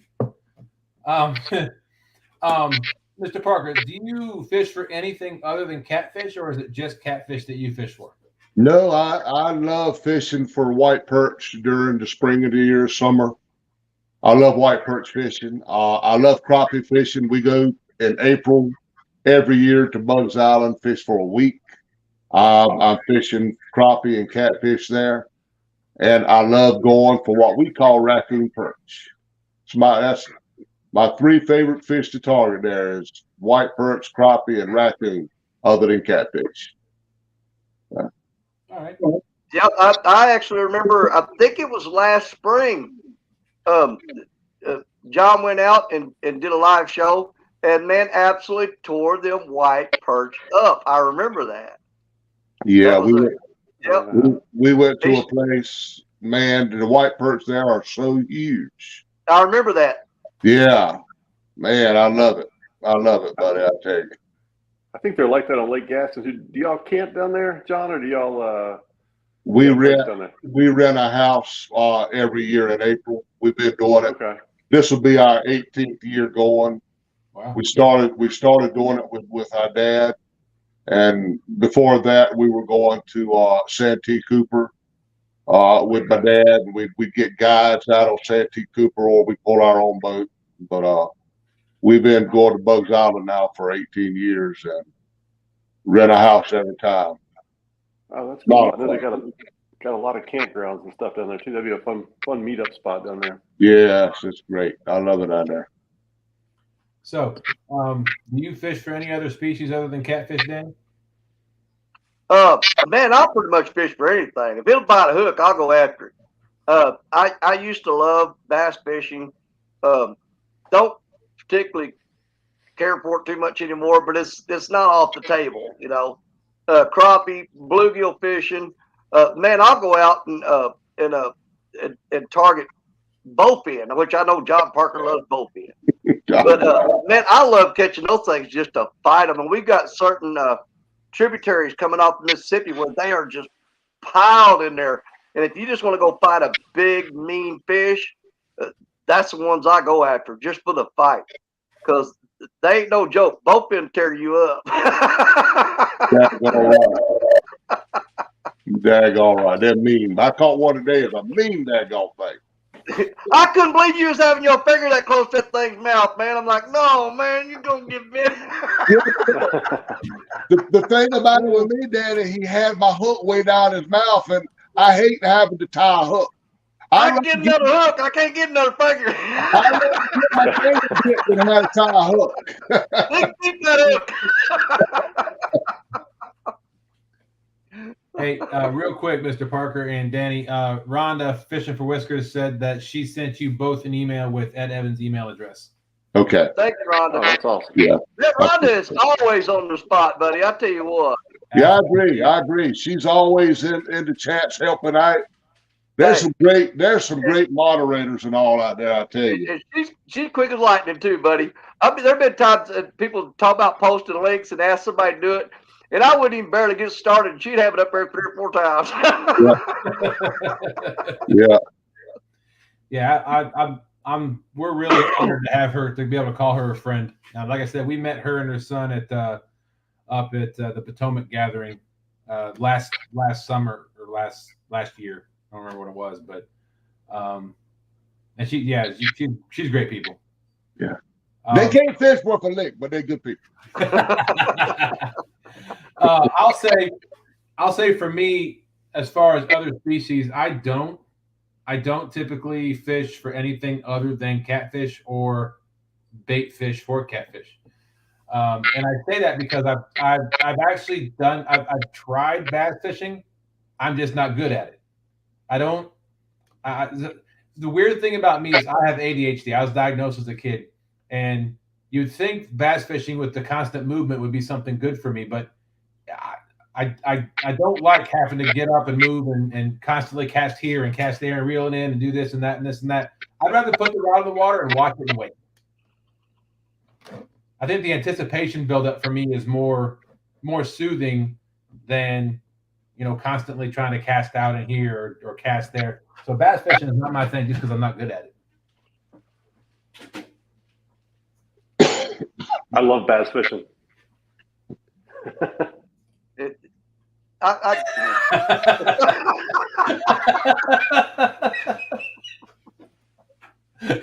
Man, you kicked me right out of here. Good Lord.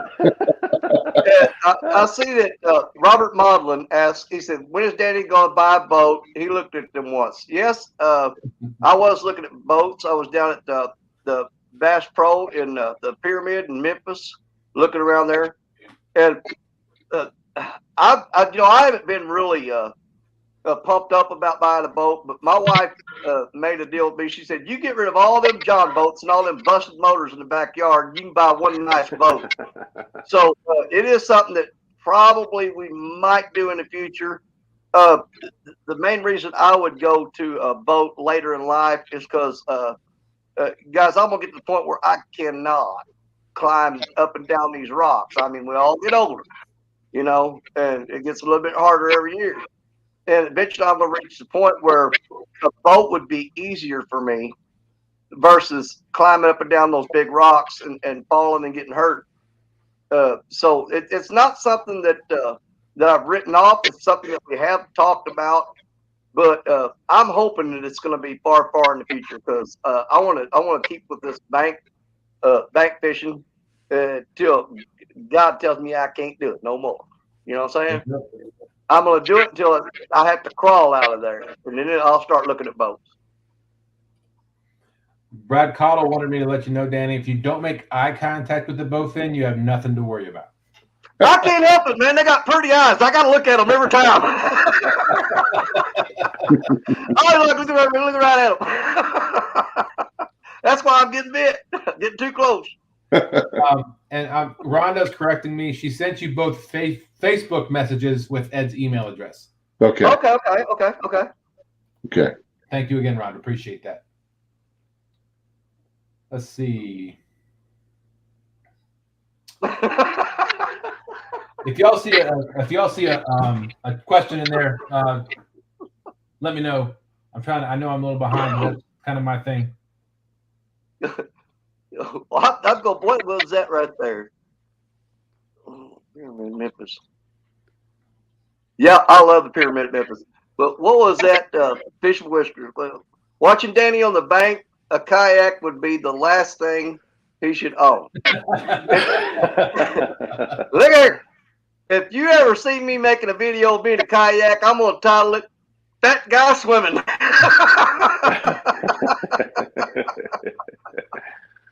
On the note of kayaks, that's probably going to be my next adventure, as I'm looking at probably getting a kayak for myself at some point. I see a lot of kayaks on the Mississippi River, but none of them are going upstream.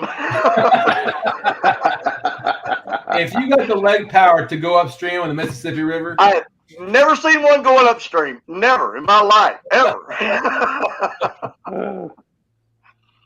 Anytime I fish in any type of boat at all, that is my number one rule. We always go upstream when we fish. That way, if something goes wrong, you can float back to the boat ramp. You can't do that downstream. I'll be calling Creole. Hey man, I'm heading your way. I'll be there in a week and a half.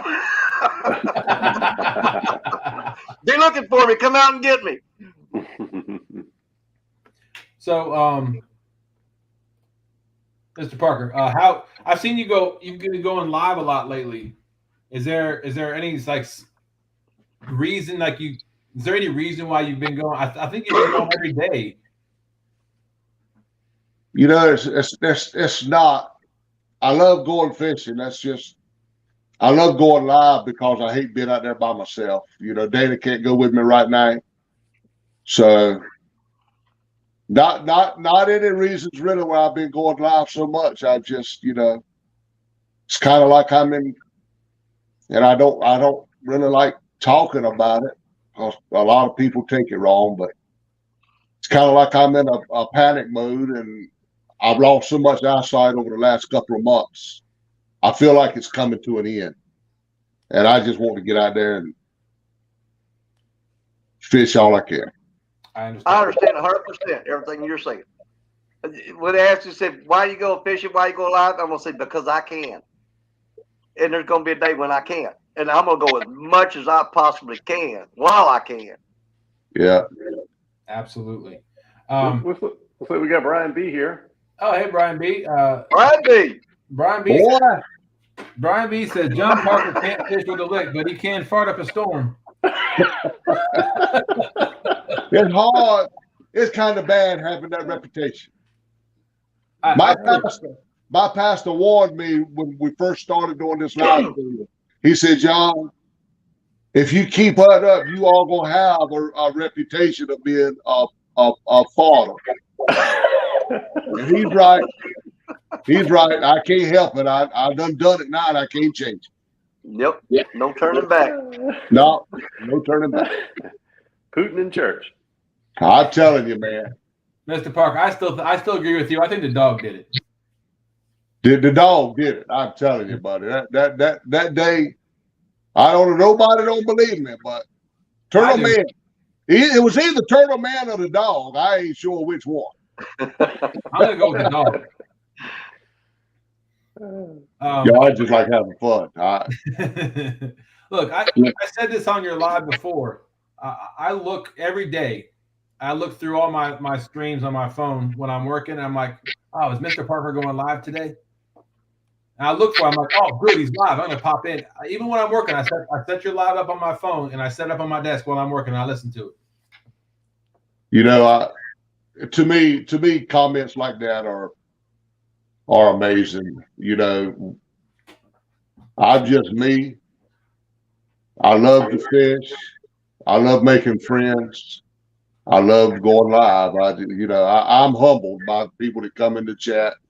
Some of the things they say, it humbles me. It really does. I appreciate it. David Smith said, what about all the times the pants fell down? Was that the dog's fault also? Well, I'm speechless on that. It ain't been but 2 daggone times. I got such a big belly, it just pushes my pants right down. Amen, brother. I tell you Y'all ain't got no big bellies compared to me, buddy. I was looking at myself today. When I got home, I pulled up. I only took to see the clarity and you know, should I go back to that place? How did it look? Buddy, when I see me out there with that big belly, and man, I'm gonna tell you, I started to delete the whole stream. I got to lose some weight. Oh yeah, I actually on the first James River versus Tennessee River battle we did, I went out and bought a pair of coveralls just because I wanted to make fun of Daryl. I wanted to imitate Daryl by wearing the coveralls. You know what? I wear those coveralls every time I go fishing now.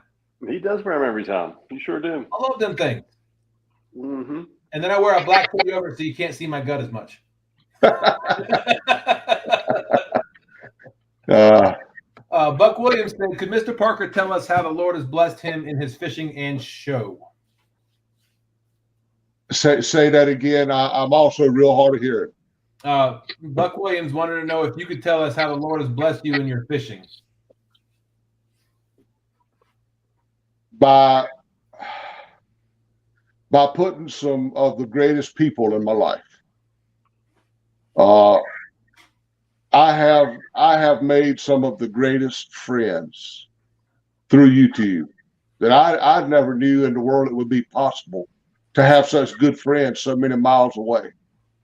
I've got a friend, I don't mind naming names. I've got a friend, Warren Farley. Y'all see him, y'all hear me talk about him a lot. He does so much for me. He ties rigs for me that I can't tie. He sends stuff that he knows I need that I can't buy. We wanted a golf cart so bad, but there was no way. And Brokeback Bob come all the way from St. Joseph, Missouri, come down here, him and Dominic bought me a golf cart. Wow. Wow. The blessings that the Lord has blessed us with through YouTube will last me the rest of my life, because I think I have made friends that I will have for the rest of my life.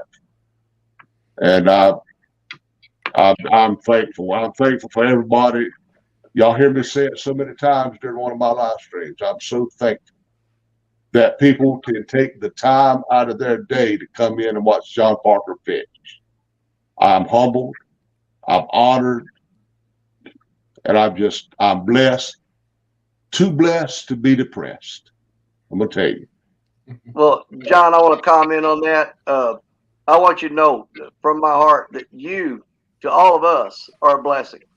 You can't hardly go to anybody in the catfish community that doesn't have a memory of a John Parker live or a John Parker video or something that they just continually talk about how funny it was or how entertaining and how much they enjoyed it. So myself, just speaking for everybody out there, we want to thank you for everything that you have done for us and brought that to us, because it's been a heck of a time, brother. We've loved it. But I'm humbled, man. I'm so humbled. The people that have came down here with me to just fish with me. James and Isabella Kirkpatrick made 3 trips to North Carolina just to fish with me. And things like that, the friends that I have made, like I say, are going to last me the rest of my life. I appreciate every one of y'all. I appreciate you. I'll say I was on. I represented Sean and myself on Cody and Larry's 3+1 Outdoors earlier this evening at 7 Eastern time. That is. And one of the questions that chat asked is, if I could fish anywhere, where would I want to fish? And Danny and I were talking about this early on before we came up, backstage.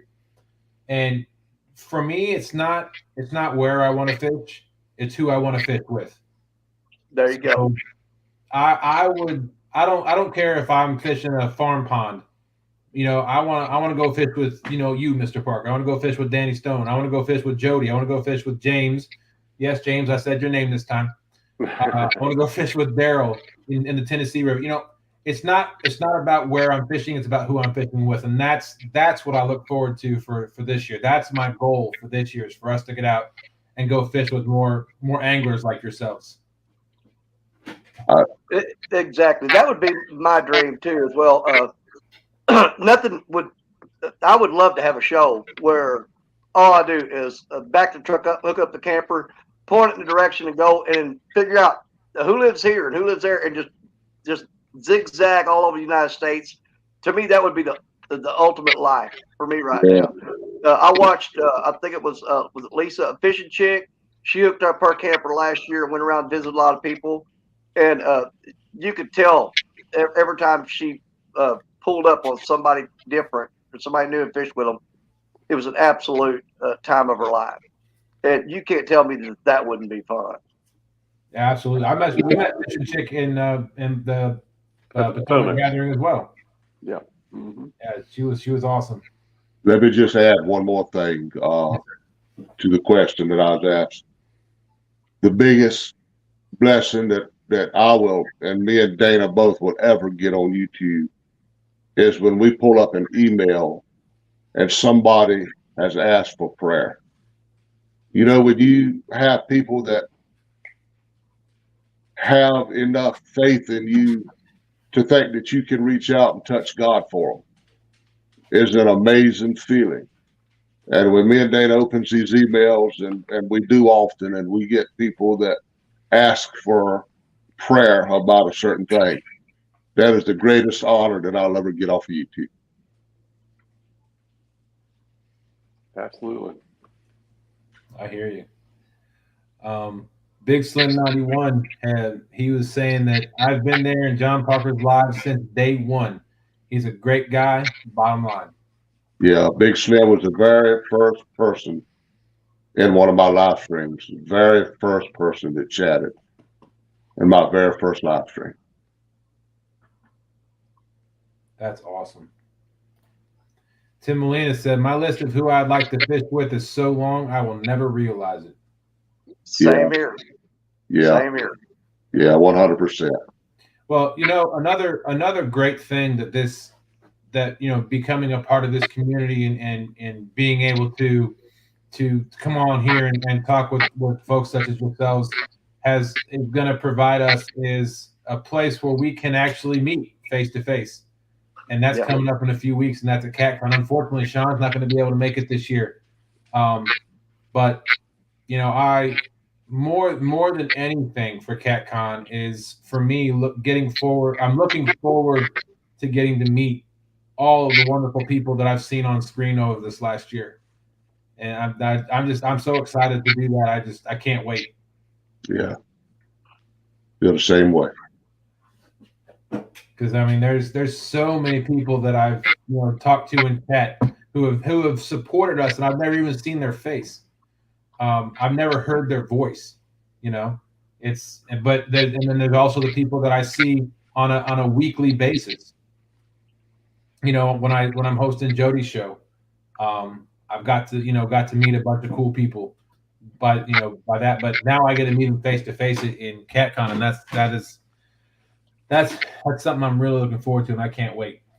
And there's a number of people that are on top of my list, and you two are also on. You are at the very top of my list of people I want to meet.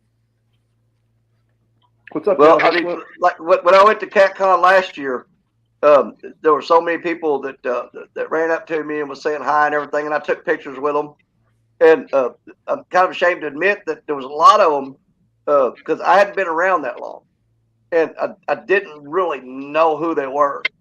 And me and my wife were going back through the pictures from CatCon last year, and I was like shocked at how many people that I met that I didn't realize who they were until later on when I looked at I said, oh my God.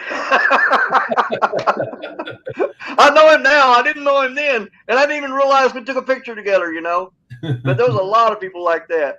And that's why I'm so excited about CatCon this year. I'm going to be a little bit more knowledgeable about who I'm talking to. And I went, hey, how's it going? And who was that? I don't know. For those of you that are watching, if when I meet you, if you're making it to CatCon, you have to please forgive me. My memory is not the best, so I will remember your face, but I will forget names like that. So because my brain is going in so many different directions that for some reason an image gets seared in my brain, but the words kind of just get in one ear and out the other. Brian B, excuse you. I do have a picture of you and me together. I got it when I took a picture of me and Haz. I stepped over and I got a picture of me and you too. So you're wrong on that, buddy. I'll bring a copy of it to CatCon with me, or I'll send it to you right now if you want. I got a picture of me and Brian B together. For some reason, Brian B's on this. I think he's getting older. He's getting up there in age, and I think his memory. He's getting a little delusional. And he's getting more sensitive too. He's a little sensitive down there. He's been saying recently that he's going to win the Whisker Bowl. I'm not sure what makes him think that, but well, me and John aren't in it.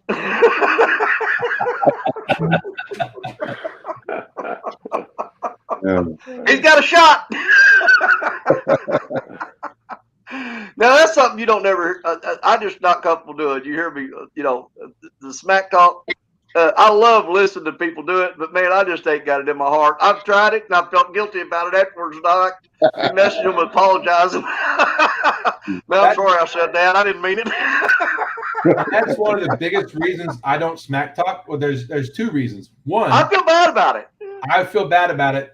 Two, I don't feel like I can back it up right now. I haven't been here long enough. I haven't done enough to be able to back up, smack talking somebody.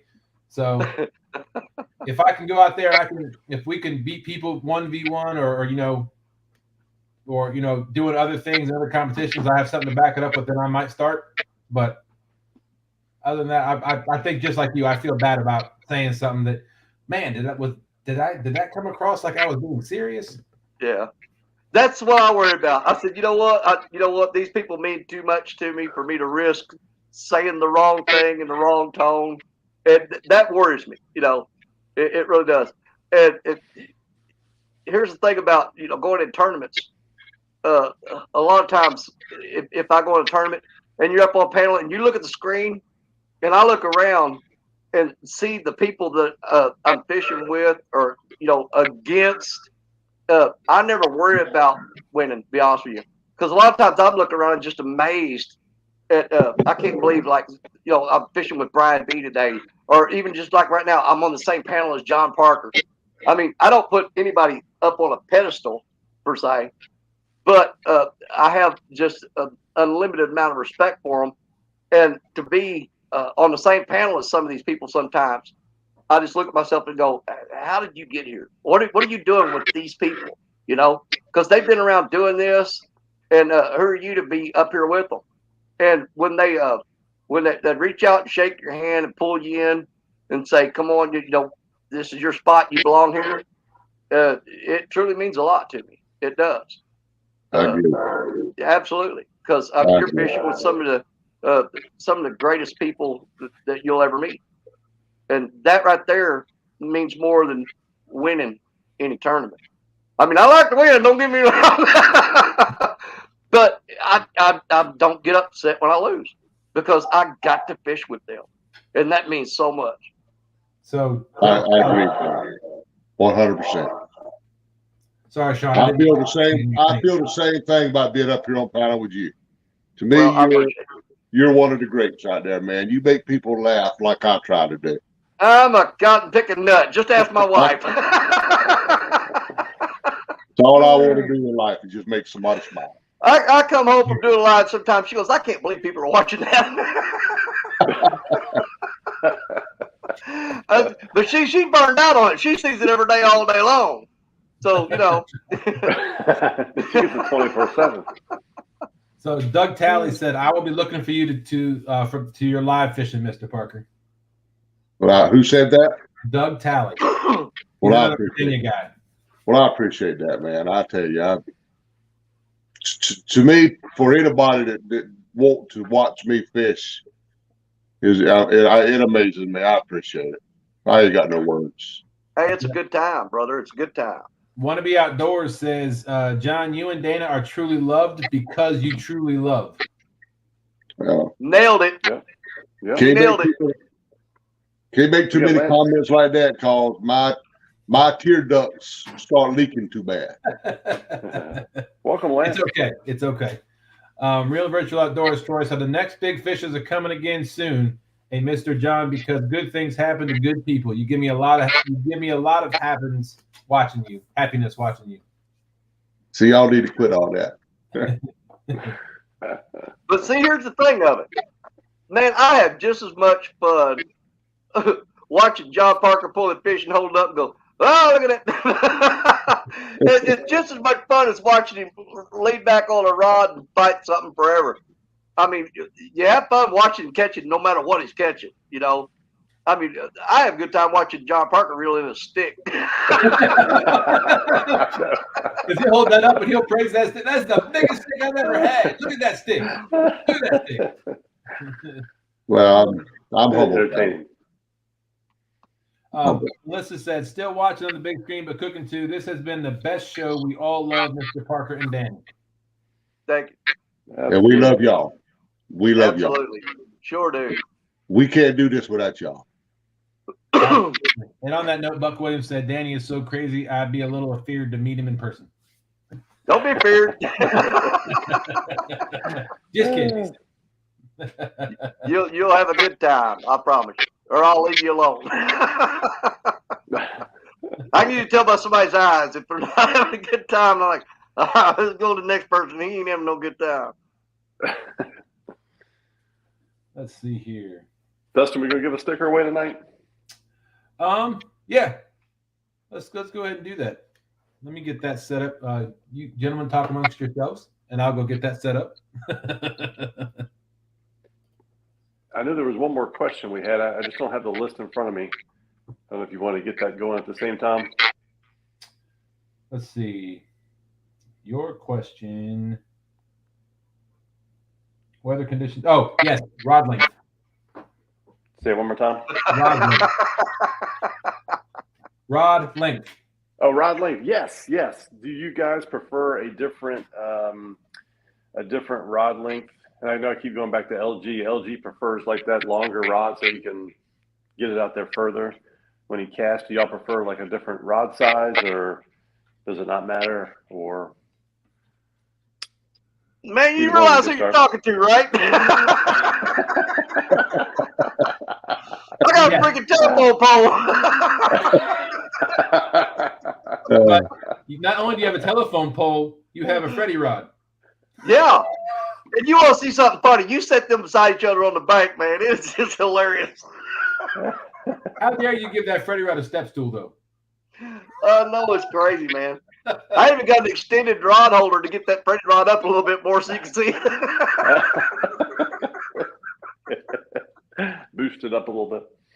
Yeah, like a booster seat for a rod. Don't misconstrue what I'm saying, man. I love that Freddy rod. That thing's got the backbone of. I'll put it up against pretty much any other rod there is. That rod is built for serious fishing. Okay. They're fitted more toward the youth anglers and the kayak anglers. But I'll tell you what, if you ever get one in your hands and feel how light that thing is for the strength of it, it is unbelievable how strong that rod is to be that small. And I absolutely love mine. Yeah. I know. I know. pick a preference myself. I mean, most all my rods are 7.6. That's all I got. There's been times I've wondered, would I have gotten as far as I have without that 16-foot Black Betty? You know what I'm saying? Because I know there's been a lot of times that people would know the rod. And that one guy, they couldn't remember the name of the channel or anything. They fished with that big old giant long freaking rod. You know what I'm talking about? But yeah, I'll absolutely love that rod, and I'll never get rid of her. She'll always be there till the day I lose her or the day I die. The day you lose her off a boat. Hey, I've lost that rod 8 times and got it back. Hey, when I fished the Iron Cats Walmart Challenge and won that one in the first round. They were asking me about how I hook up the Walmart bait. And I had Black Betty sticking up behind me. Well, I got right in front of the camera, and you couldn't see the rod anymore. You saw her standing there, and I got in front of her, and I was showing her how I rigged this bait and everything. And I got done explaining it. And I turned around and looked, and Betty was gone. And I looked out way out in the river, and there she was going upstream like a rocket, buddy. She was, and I had another rod in my hand. I cast out there and hooked her and got her in. And that was a 34-pound blue cat. I think it's 34. 34-pound blue cat in the first round, and nobody else caught a fish. So that was the shortest Iron Cats they ever had, because I was the only one that caught a fish in the first round and eliminated everybody else. All because that big old rod running out there in the river didn't sink because it floats. So, Mr. Parker, you said all yours are 7.6? Yeah, everything I got 7.6 except for one, what I call my chunky rod. I wouldn't mind, at some point trying rods, but everything I got is 7.6, except for one, my Muddy River, the flathead rod, I think is a little bit shorter, but that's it. So let me get this real quick. Let me get started.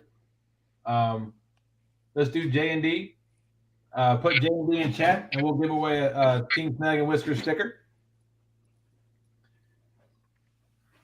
Get that going. Tim Molina said Danny fishes the other side of the bank with Betty. I can't. Hey, I've sat in Missouri and thrown toward Kentucky many a times. So, Danny, if you throw toward Kentucky and you're fishing in Kentucky waters, do you have to have a Kentucky license? Nope. As long as I'm standing on the Missouri bank, I can throw right over there and drag it right off the shore back into the water. Just remember that the caps is not important. I just wanted to differentiate the J and the D. So J and D doesn't matter about the caps. Let's see if there's any more questions. Let's see. Brad Cottle said, Danny's the only one I know that calls a rod supplier and asks something for longer than 16 feet. Yep. You know, the funny thing is, I have 2 rods that are longer than me. I've got 2 20-footers. But I rarely use them anymore because even for me, that's a little bit overkill. I don't have enough room on the bank to cast them. I always wind up in the trees behind me. I'll take them with me sometimes when I go down to the Gulf of Mexico or Florida and throw them out there. Because, man, you just can't beat the distance you get off those long rods. I'm telling you, you get it out there. Yeah, on that note, one of the funniest things to me, and I know a couple of people have talked about it on their lives. I know Dieter Melhorn's talked about it a number of times. You know, you get those bank anglers with those long rods trying to cast a mile out, and you get those guys on the boat coming up close to the bank. Yep. Yeah. Well, see, that's where I've covered all my bases. Because I'm reaching places from the bank that most guys can't get to, but I've got my shorter rods covering them closer in spots. And a lot of times that's been the saving grace to me catching fish. I mean, Betty don't always catch the fish, but if you look at my videos, I'm going to say maybe 7 out of 10 times you see a fish hook up, it's on that longer rod that's out there further. And every PB I've ever caught, it's been on that big long rod. My 70-pounder come on that rod. I caught a 59-pounder last year on that rod when the rest of the rods were in close, and she was way out there. I mean, it just gets out there in spots that bank anglers can't normally hit. I've hit boats with that rod. And that guy's all right.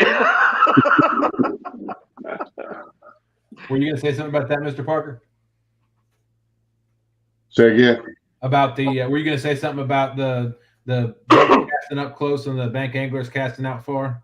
Oh no, I've done it too. On a boat, I'd always try to get close to the bank, and on the bank, you ought to get out. Y'all know where the boat's at. We all do it. I don't know why, but we all do it. Because we can. That's right. That's right. I don't like that. It covers up Mr. Parker's face. So Crappie Day Fish On said, "Looks like Betty was the divorce that didn't stick all 8 Can't times." get river. I'll tell you what. I mean, if you watched the last time I lost her when me and Richard was on the boat, I thought that was the time. We got there and I was looking around, and it had been well over 20 minutes since we had left, and realized that she was gone. And I looked at Richard and I said, "She's floating somewhere out there, I'm telling you." And he goes, "Well, let's go."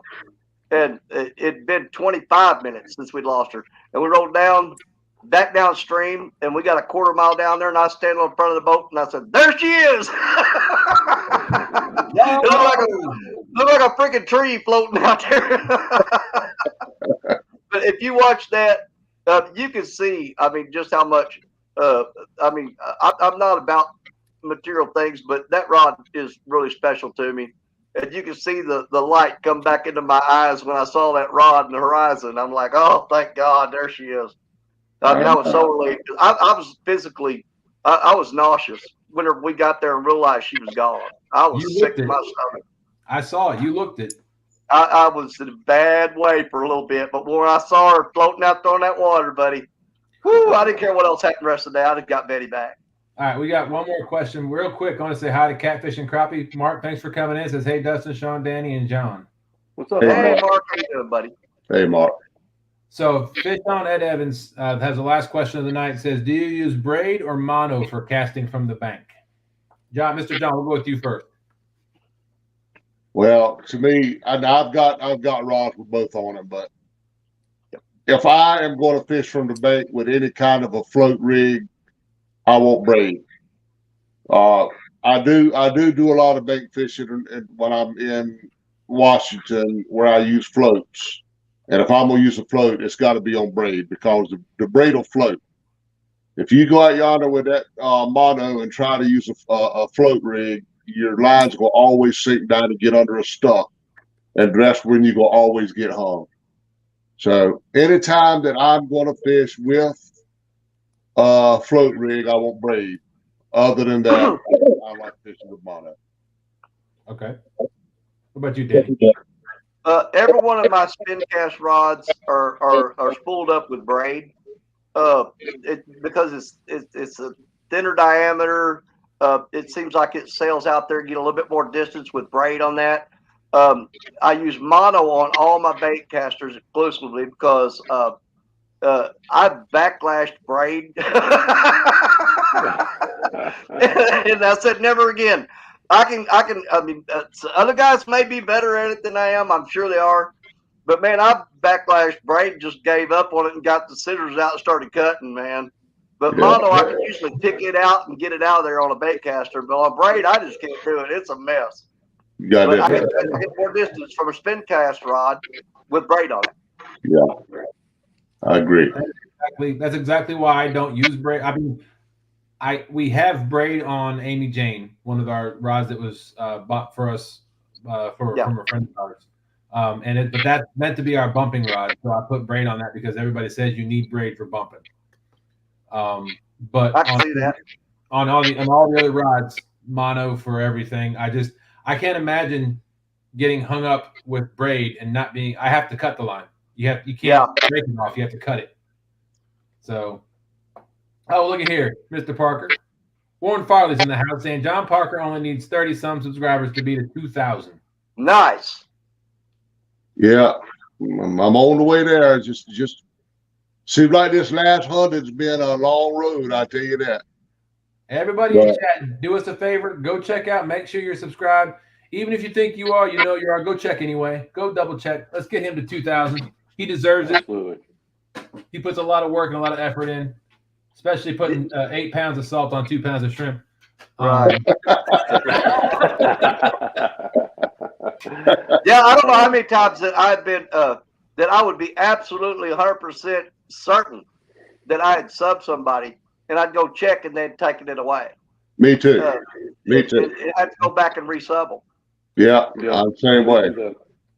All right, so let's draw this real quick. We got 21 entries for a Team Snag and Whisker sticker. We're going to draw that. All right. 2, 1. Here we go. Good luck, everybody.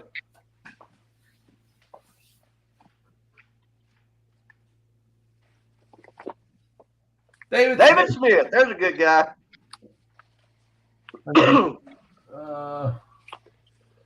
Banners. Right there. There it is. It's coming to you. David Smith. Got a little delay.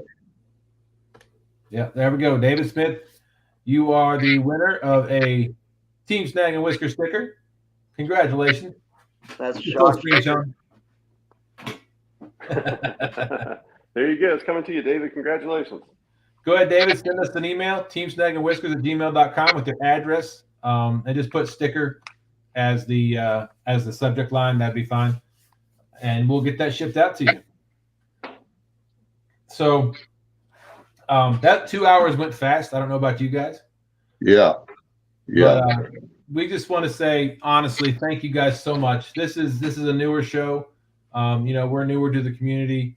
And to be able to get two anglers such as yourselves up on our show is it's fantastic. I'd say I'm speechless, but I just can't stop talking. So we want to say thank you very much for coming up. I agree with Chat. Chat has been saying it's been a fantastic show, and I agree with 100%. Hey, John, you know what it is? They scrape the bottom of the barrel because they know they can only go up from here. I agree with you on my part. I'll tell you that. Let's start off with low expectations. That way it can't be about nothing but better next week. I was telling Dana on the way back from fishing today that I had to be on the show, and she said they must not can find nobody else. Come on, Miss Dana. Come on. That's funny. I think We do appreciate you guys coming. But I appreciate you having enough faith in me to ask you up here. I'm honored. Absolutely. It's I'm an honored. absolute honor. Absolute honor. Well, thank you all so much. We couldn't, like I said, we couldn't think of any better bank anglers to get up here on the panel to talk about your experiences. And for those of you in chat, thank you very much for coming in. Thank you so much. I'm staring at chat as I'm saying that. Thank you so much for coming in. Thank you for your comments. Thank you for your interaction. That's what this is all about. This is why we do this. We do this for y'all. So next week we will be episode 5 will be bank versus boat. We don't have our guests yet. We're gonna have to figure out who that's gonna be, but it's gonna be part 2, boat edition. So we're gonna have some boat anglers on the show. We're gonna talk about their experiences and their preferences and stuff like that. So please join us next week. But don't forget, we have the Whisker Bowl coming up this Saturday. I will be fishing in it, representing Team Snaggin Whiskers and 8 other competitors as well. You click in the description or the descriptions on everybody's live stream. It'll take you to the other anglers' live streams, and you can just keep going back and forth. Just to keep an eye on all that. Also, Sunday is stand day, so don't forget that 9 o'clock Eastern Standard Time. And tomorrow night you have Stan going live doing Friday Night Chat at 8 o'clock. And Jody's show has also moved to Friday night starting at 8 o'clock. Yep. So I will be on Jody's show tomorrow night, helping her out with that. But once again, thank you all so much. We really appreciate you. We know it's late, and we appreciate you spending the evening with us. If anybody ever has any questions for us or the 2 gentlemen on panel, please let us know. teamsnaggingwhiskers@gmail.com. We hope you all have a wonderful remainder of your week. Have a great Friday and a great weekend, and we will see you all next week. See you next week. Thank you, guys. See y'all, everybody. Thank you. Bye, y'all. See y'all later.